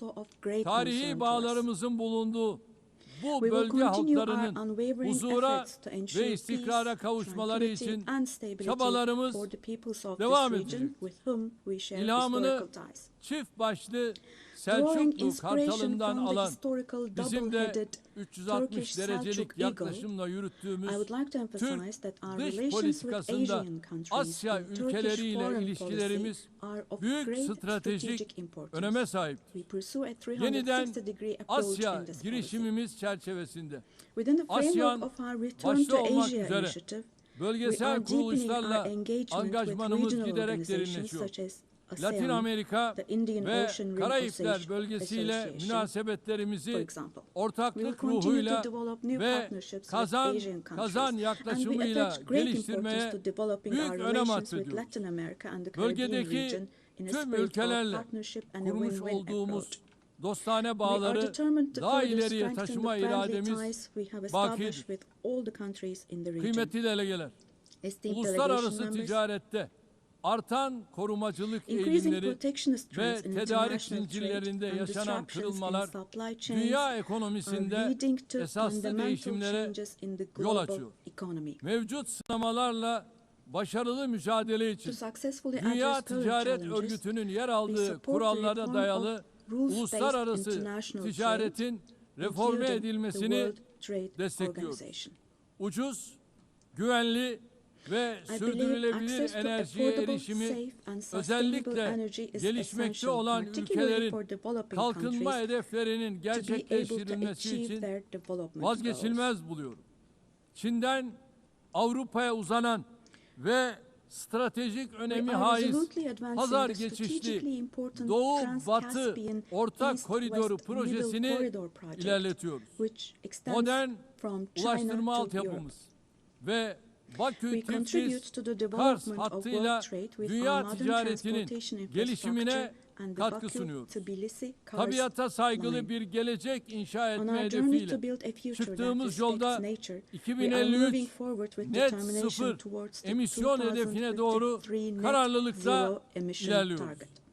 Eşim Emine Erdoğan'ın himayesinde yürüyen sıfır atık hareketinin tüm dünyada her yıl dalga dalga büyüyen, daha fazla insana ve kalbe ulaşan bir farkındalık halkasına dönüştüğünü görmek bizim için ayrı bir bahtiyarlıktır. Bu süreçte gelişmiş ülkelerin sorumluluklarını yerine getirmesi artık bir tercihten öte yükümlülük haline gelmiştir. Dünyada en fazla kalkınma yardımı yapan As one of the ülkelerden biri countries olarak providing the most Birleşmiş development Milletler'in aid in the world, we sürdürülebilir are striving to kalkınma achieve the hedeflerine UN's ulaşılması sustainable için development çaba goals. harcıyoruz. 2030 hedeflerine erişmek ve dünyanın dört bir yanındaki To yüz achieve the milyonlarca insanı 2030 goals onurlu yaşama and to enable kavuşturmak hundreds için of millions of people küresel around the world to finansman live with dignity, mimarisinin we advocate kimseyi for aligning the geride global bırakmama financial anlayışıyla architecture with the uyumlu hale principle of getirilmesini leaving no one savunuyoruz. behind. Burada şunu da And here, özellikle let me also dikkatinizi particularly çekerek draw söylemek your istiyorum. attention to Biz the following. jeopolitik sınamalarla uğraşırken While insanlık we grapple with yapay geopolitical zeka challenges, alanında humanity is also olağanüstü bir witnessing an sıçramaya extraordinary şahitlik leap ediyor. forward in artificial Çığır açan intelligence, bu AI. teknolojilerin dönüştürücü gücü ve The transformative sunduğu power and nimetlerden the benefits hiçbir offered by these toplumun technologies, mahrum no bırakılmaması society should gerekiyor. be deprived of Yapay these zeka benefits. teknolojileri yeni bir AI tahakküm aracı technologies olarak should değil, be used for the insanlığın benefit lehine of humanity, kullanılmalıdır. not as a new Ev tool of sahipliğini domination. yaptığımız en az gelişmiş ülkeler The için UN Technology Birleşmiş Bank for the Milletler least developed countries, Teknoloji which we host Bankası, in Turkey, dijital plays a ve critical teknolojik role in açığın closing the digital kapatılmasında and kritik technological rol oynuyor. gap.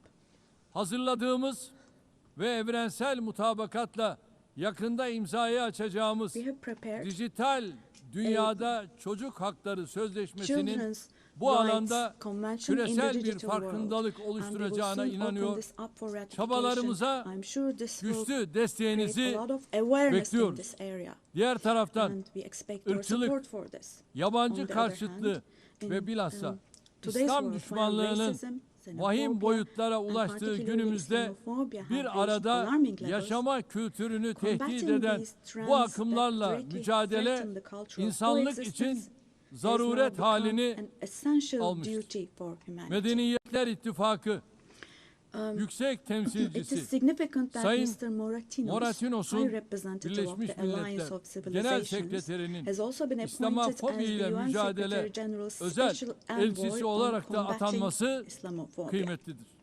Geçen sene burada ifade ettiğim gibi As aile I kurumu stated here last year, the günümüzde daha önce institution hiç of the olmadığı family kadar is under threat tehdit today as altındadır. never before. Kadın ve erkekten oluşan Defending the aileyi family, savunmak, consisting aynı of a zamanda woman and a insanı, man, means fıtratı, defending yaşamı humanity, ve defending nature, geleceği savunmak life demektir. and the future. Türkiye olarak artan saldırılar Turkey will karşısında continue to aileyi defend the savunmaya family in devam the face edeceğiz. of ever increasing attacks. Kıymetli delegeler, Distinguished delegation members, insanlığın bir daha savaş felaketi yaşamaması için the roots of the kurulan UN Birleşmiş established to Milletler'in prevent kökleri humanity from içinde experiencing bulunduğumuz the disaster of war karanlık again döneme are ışık filled with tutacak values değerlerle that will doludur. eliminate the dark Genel era we Sekreter are in. Sayın Guterres'in teşkilatımızı We fully etkin support ve the verimli hale UN getirmek 80 amacıyla initiative başlattığı launched by Secretary Birleşmiş General Milletler Guterres to make 80 our girişimine organization more desteğimiz effective tamdır. and more Bu efficient. girişimin Birleşmiş Milletler'in tüm faaliyetlerini daha da I hope this güçlendirecek initiative bir süreç succeeds olarak as a process başarıya that will further ulaşmasını strengthen all the temenni ediyorum. activities of Bu the UN. sürece İstanbul'u bir Birleşmiş I Milletler express our merkezi readiness haline to provide strong getirme support to this vizyonumuzdan process, da also hareketle driven by our vision güçlü of destek making vermeye hazırız. Istanbul a UN 80. hub. yılda Birleşmiş Milletleri kuruluş ruhuna döndürecek I sincerely adımları believe that atmak it is our shared hepimizin responsibility to ortak take steps sorumluluğudur. that will restore the Biz founding spirit of the UN güçlünün haklı olduğu in değil, its 80th year. We haklının will güçlü continue to olduğu say bir sistem kurulana kadar dünya beşten the büyüktür world is demeye bigger than devam five edeceğiz. until a system is established where the righteous are powerful, not the powerful are righteous. Görevimiz sistemi Our terk duty etmek is değil, not to abandon the system, onarmak, but rather to yeniden repair it işler hale and to make getirmektir. it work again. Hiç şüphesiz Without a doubt, daha adil a bir more dünya just, a mümkündür. fairer world is Türkiye possible. daha adil bir dünyanın Türkiye will inşası patiently için continue its mücadelesini fight for the construction sabırla of a more just devam world. ettirecektir. Rabbim yar ve So, yardımcımız may God olsun help diyorum. and aid us Hepinizi all. bir kez Once daha again, sevgi let me ve greet you all saygıyla selamlıyorum. Kind Kalın regards sağlıcakla. and thank you.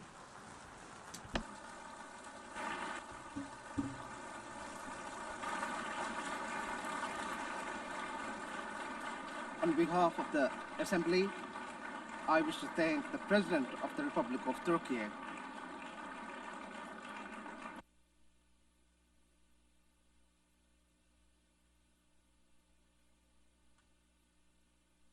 The Assembly will hear an address by Her Excellency Dina Ercilia Boluarte Segara, President of the Republic of Peru.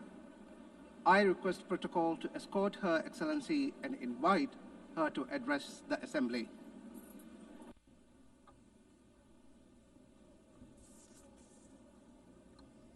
Señora Presidenta de la Asamblea Madam General, President of the General Assembly, Annalena Baerbock, Señor Secretario General de las Secretary Naciones General of the Unidas, United Nations, Antonio Guterres, Señoras ladies y señores, and gentlemen, jefes de Estado heads of state, y señoras presentes en esta magna ladies asamblea. and gentlemen present El here Perú in this august forum. Es el centro y cuna de Peru is grandes the center and civilizaciones cradle milenarias, of great millennial siendo la civilizations, última the last el of which imperio de was los the Incas, Inca Empire, que dejó which un left legado de us a grandeza. legacy of greatness. Somos herederos We are asimismo also heirs del of virreinato the del Perú, que Viceroyalty abarcó of las Peru, 2/3 which partes encompassed de 2/3 América of del South Sur. America.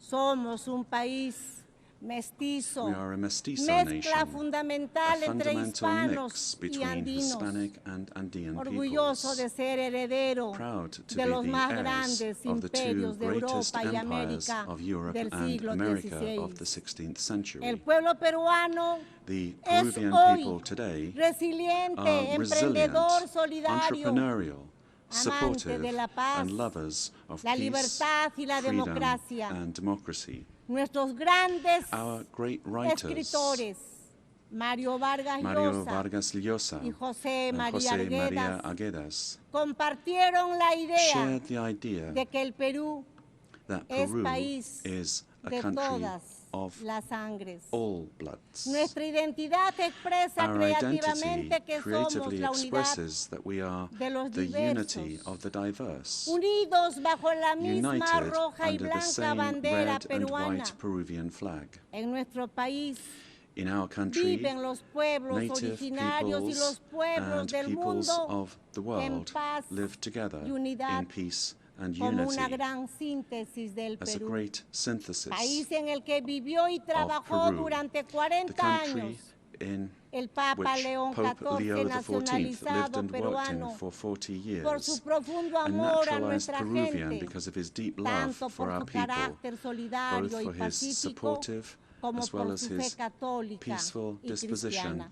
and his Catholic and Christian faith. Todos los estudios señalan All studies que somos el indicate país más that we are the emprendedor most del mundo, entrepreneurial razón country in the world, por la cual después de la which pandemia is del why, after the COVID-19, que por COVID-19 una pandemic, pésima that administración due to gubernamental poor government alcanzó administration más de 2 claimed millones more de than 2 fallecidos. million lives. Nos hemos empezado a But we have recuperar begun logrando to hoy recover, más de 17 meses and de today crecimiento we look back on more consecutivo than 17 de months nuestra of economía. consecutive Hemos economic growth. derrotado la We have recesión y la overcome the inflación recession and originada por la inflation violencia caused by política political violence y por la and by corrupción. corruption, Un golpe de a Estado failed fallido coup d'etat, y la fuga de más de and the 20 flight mil of more millones de than $20 dólares billion entre los años that was between 2021 y 2021 and 2023. 2023. Hemos recuperado la We confianza have de la inversión nacional, regained pero the trust of también national but also del extranjero, of foreign y investment, abrazado and a la we libertad. have embraced freedom. Somos un país solvente We y are a estable solvent and a stable por el country. golpe de Estado de diciembre del Because of the coup 2022 attempt que of December pretendía 2022, instaurar una which sought to dictadura establish a sometiendo dictatorship a todos los by poderes del forcing all Estado, branches of the state tuve que asumir into submission, I had constitucionalmente to la presidencia de la constitutionally assume the República. presidency of the Republic. Desde ese entonces Since that se date, estableció una narrativa narrative por la cual was el established golpista by which se the coup convirtió en plotter víctima y la became a presidenta victim and que the asumió president who constitucional y constitutionally legalmente and la legally presidencia assumed the presidency fue acusada was por algunas accused voces by de some golpista quarters y of being a usurpadora. coup plotter and La usurper. mentira trastocada en verdad Lies turned into y truth, la verdad en and truth mentira. turned into lies. Este es uno de los temas This is que one nuestro, of the de nuestro issues tiempo. of our time. La construcción The de building narrativas of false falsas que narratives buscan armar to proyectos attempt to defend políticos antidemocráticos. anti-democratic La political reflexión projects. es que las The ideologías thinking de goes odio, that ideologies of con sus hatred, proyectos de with their estados projects of fallidos failed states que crecen that como grow estados into all-powerful todopoderosos, states, requieren para require, imponerse una in order to narrativa impose falsa their will, para a lograr false su objetivo narrative por medio in order to de la achieve their violencia que objectives en el through poder violence, and who, aplasta las once in libertades, power, crush aplasta freedoms, los medios de comunicación, silence a la the press oposición and democrática, democratic opposition, viola los derechos humanos violate y da human inicio rights, al and control, begin to control, confiscación to y confiscate, expropiación and de to las empresas expropriate privadas, private companies, creando una burocracia creating corrupta a corrupt que bureaucracy destruye la that economía, destroys the economy, la sociedad y la society, moral pública. and public morality. El primer paso The para first todo step ello for achieving es all la of this construcción is to build de un a relato en el narrative que se in order miente, to se lie, engaña to y deceive, se and manipula. to manipulate. La ideología del odio de The clases ideology es of muy class hatred hábil is very en skillful trastocar la at realidad y distorting construir reality falsos and relatos, building false pues narratives, utiliza el método because it uses the totalitario de repetir totalitarian ad method of infinitum repeating a una lie mentira, ad infinitum, como se hiciera as en was el done mundo in the world antes de la Segunda before Guerra the Mundial Second y World como se War, viene and haciendo as is happening nuevamente again porque today, el because totalitarismo se totalitarianism renueva, se renews presenta con otros itself, presents rostros, itself with other porque faces, lo que sigue siendo una grave amenaza but it remains para a los serious países threat y to para el countries mundo. and to the world. El cínico relato se ve The cynical reforzado narrative is por el reinforced intervencionismo by en los interventionism asuntos in the internos de los internal affairs países, of countries, apoyando y difundiendo supporting and spreading falsedades falsehoods para to destruir la destroy democracy democracia y and eliminar eliminate la libertad. freedom. En el Perú In Peru, hemos superado we have overcome una fuerte, organizada y strong, persistente violencia organized and política que persistent political pretendía violence la that vuelta al sought the gobierno del return of the golpista, coup plotters y desde el government, año and since 2024 se ha 2024, logrado avanzar en el progress has been made restablecimiento de in la restoring estabilidad stability y and la confidence. confianza, razón por la cual And this la is why economía the peruana Peruvian logró economy crecer managed ese to año grow this year by 3,3% y en el 3.3%. presente año 2025 And está in the superando current un year, crecimiento 2025, del is exceeding 3,5%, 3.5% growth. previéndose que el With año forecasts that in 2026 se 2026, mantenga la tendencia the de la trend of expansión economic growth will económica. continue. El gobierno The garantiza government 3 guarantees años de 3 years crecimiento of económico economic growth, encabezando las being the cifras leader en in Sudamérica. South America. La inflación que Inflation tenemos is es inferior al below 2% anual. 2% annually. Las reservas internacionales son International superiores reserves a los amount 88 to more mil than millones $88 de billion, dólares. Y nuestra and moneda our currency se mantiene remains estable y stable, se and fortalece it's cada día getting más. stronger every day. Nuestra deuda externa Our es menor external al debt is less than 32,2% del PBI, 32.2% of GDP, una de las más one of bajas the de lowest América in the y del Americas mundo. and in the world. Nuestro déficit And our fiscal fiscal este deficit año this será year de will be 2,2% 2.2% annually. anual. Señora Presidenta de esta magna Madam Asamblea, President of this el 24 magnificent de General octubre se Assembly, creó on las October Naciones 24th, Unidas, the UN was después created de la after World Segunda Guerra War II, Mundial, cuando se logró when one derrotar a of uno the de los greatest mayores proyectos totalitarian políticos political totalitarios projects construido built bajo una on an ideología de ideology odio of hatred, que produjo el más grave genocidio leading en la to the most historia serious de la genocide in humanidad, human history, el the Holocausto, Holocaust, que was jamás, defeated.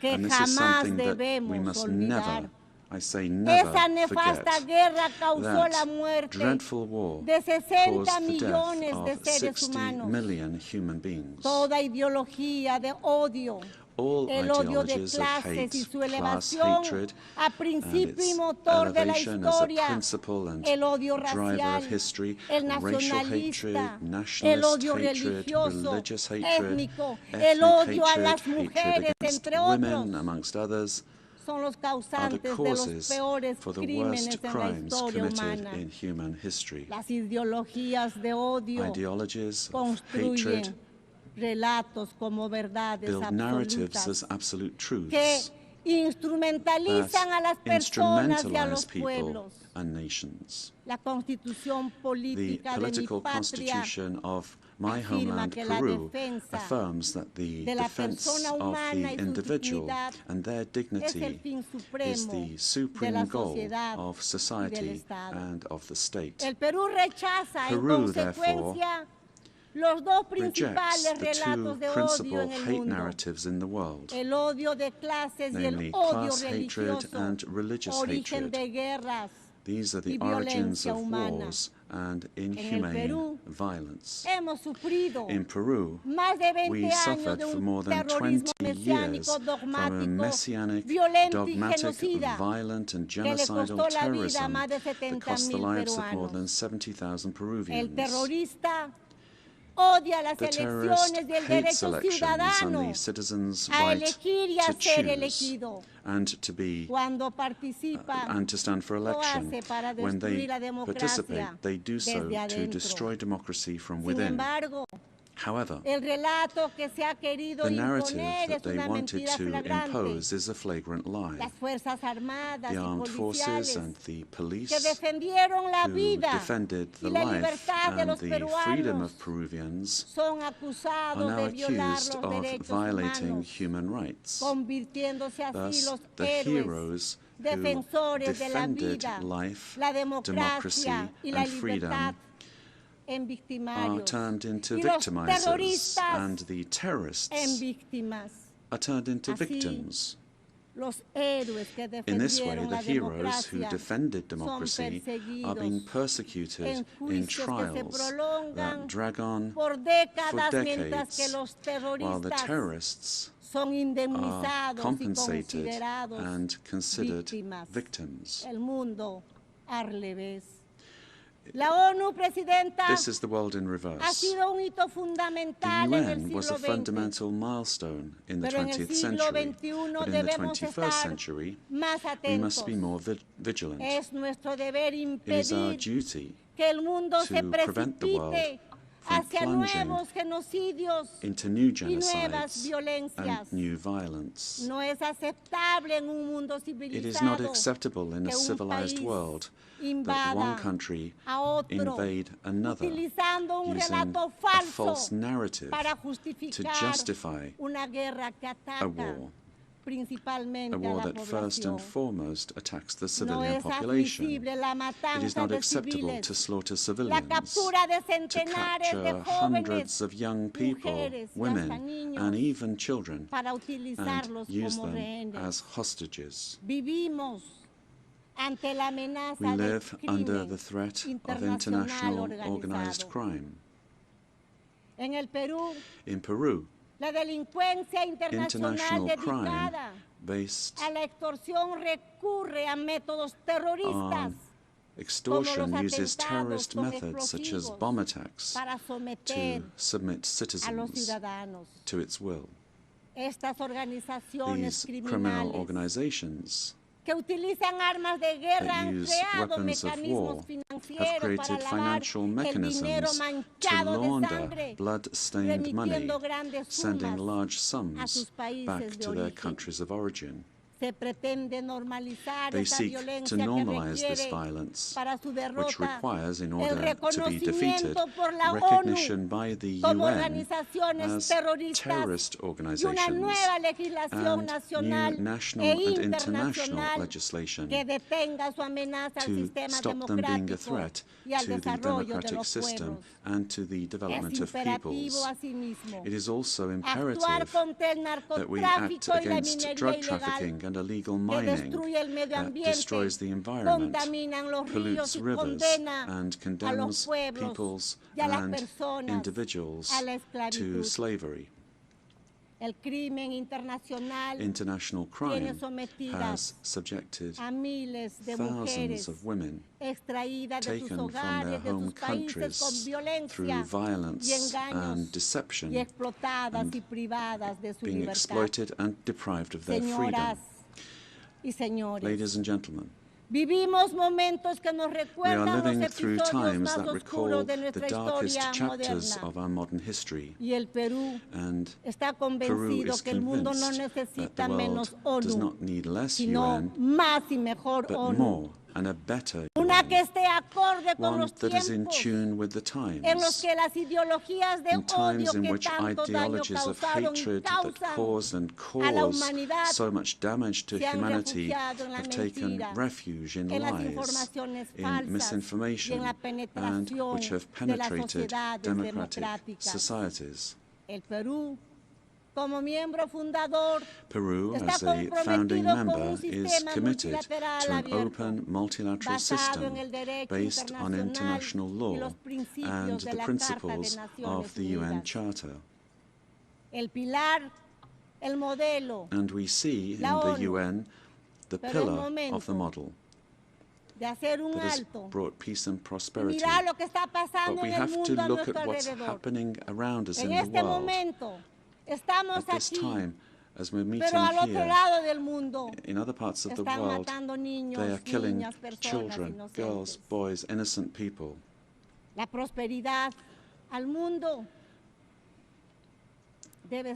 Prosperity will only come if we are united and work together. And we have to adapt to new threats. Each of our countries has the duty to make their contribution towards finding solutions to the problems that we all face together. And my country is striving to do this. But the interconnection of our societies and economies means that it is only through international cooperation that we can resolve the crises which we face. If we do not reform the United Nations, our common home, to restore representativeness and effectiveness to its action, then we run the very serious risk of seeing one of the most precious instruments that the international community has for world stability disappearing. For this reason, Peru supports the work of the UN 80 initiative, launched by the Secretary General, placing particular emphasis on the need to refocus the organization on its fundamental functions, bringing it closer to the needs of peoples, and at the same time making it more efficient. UN 80 must be an opportunity to strengthen multilateralism and ensure that the organization is better prepared to achieve its essential goals. This reform can only truly become fully effective if it is complemented by a transformation in UN governance that prevents institutional stalemates when it comes to decision-making, while ensuring its suitability. Ladies and gentlemen, in Peru, our government is working to meet its commitments, both to our citizens as well as to the international community, facing the threat of organized crime resulting from the collapse of tyrannical governments that led to migration to other countries. This is true of our country. From day one, my government has fought to restore governance in the country and to defeat polarization and violence. In Peru, there is full separation of powers, the rule of law, respect for freedom and human rights. My government is the most stable of the last 5 years, during which 5 presidents have succeeded one another.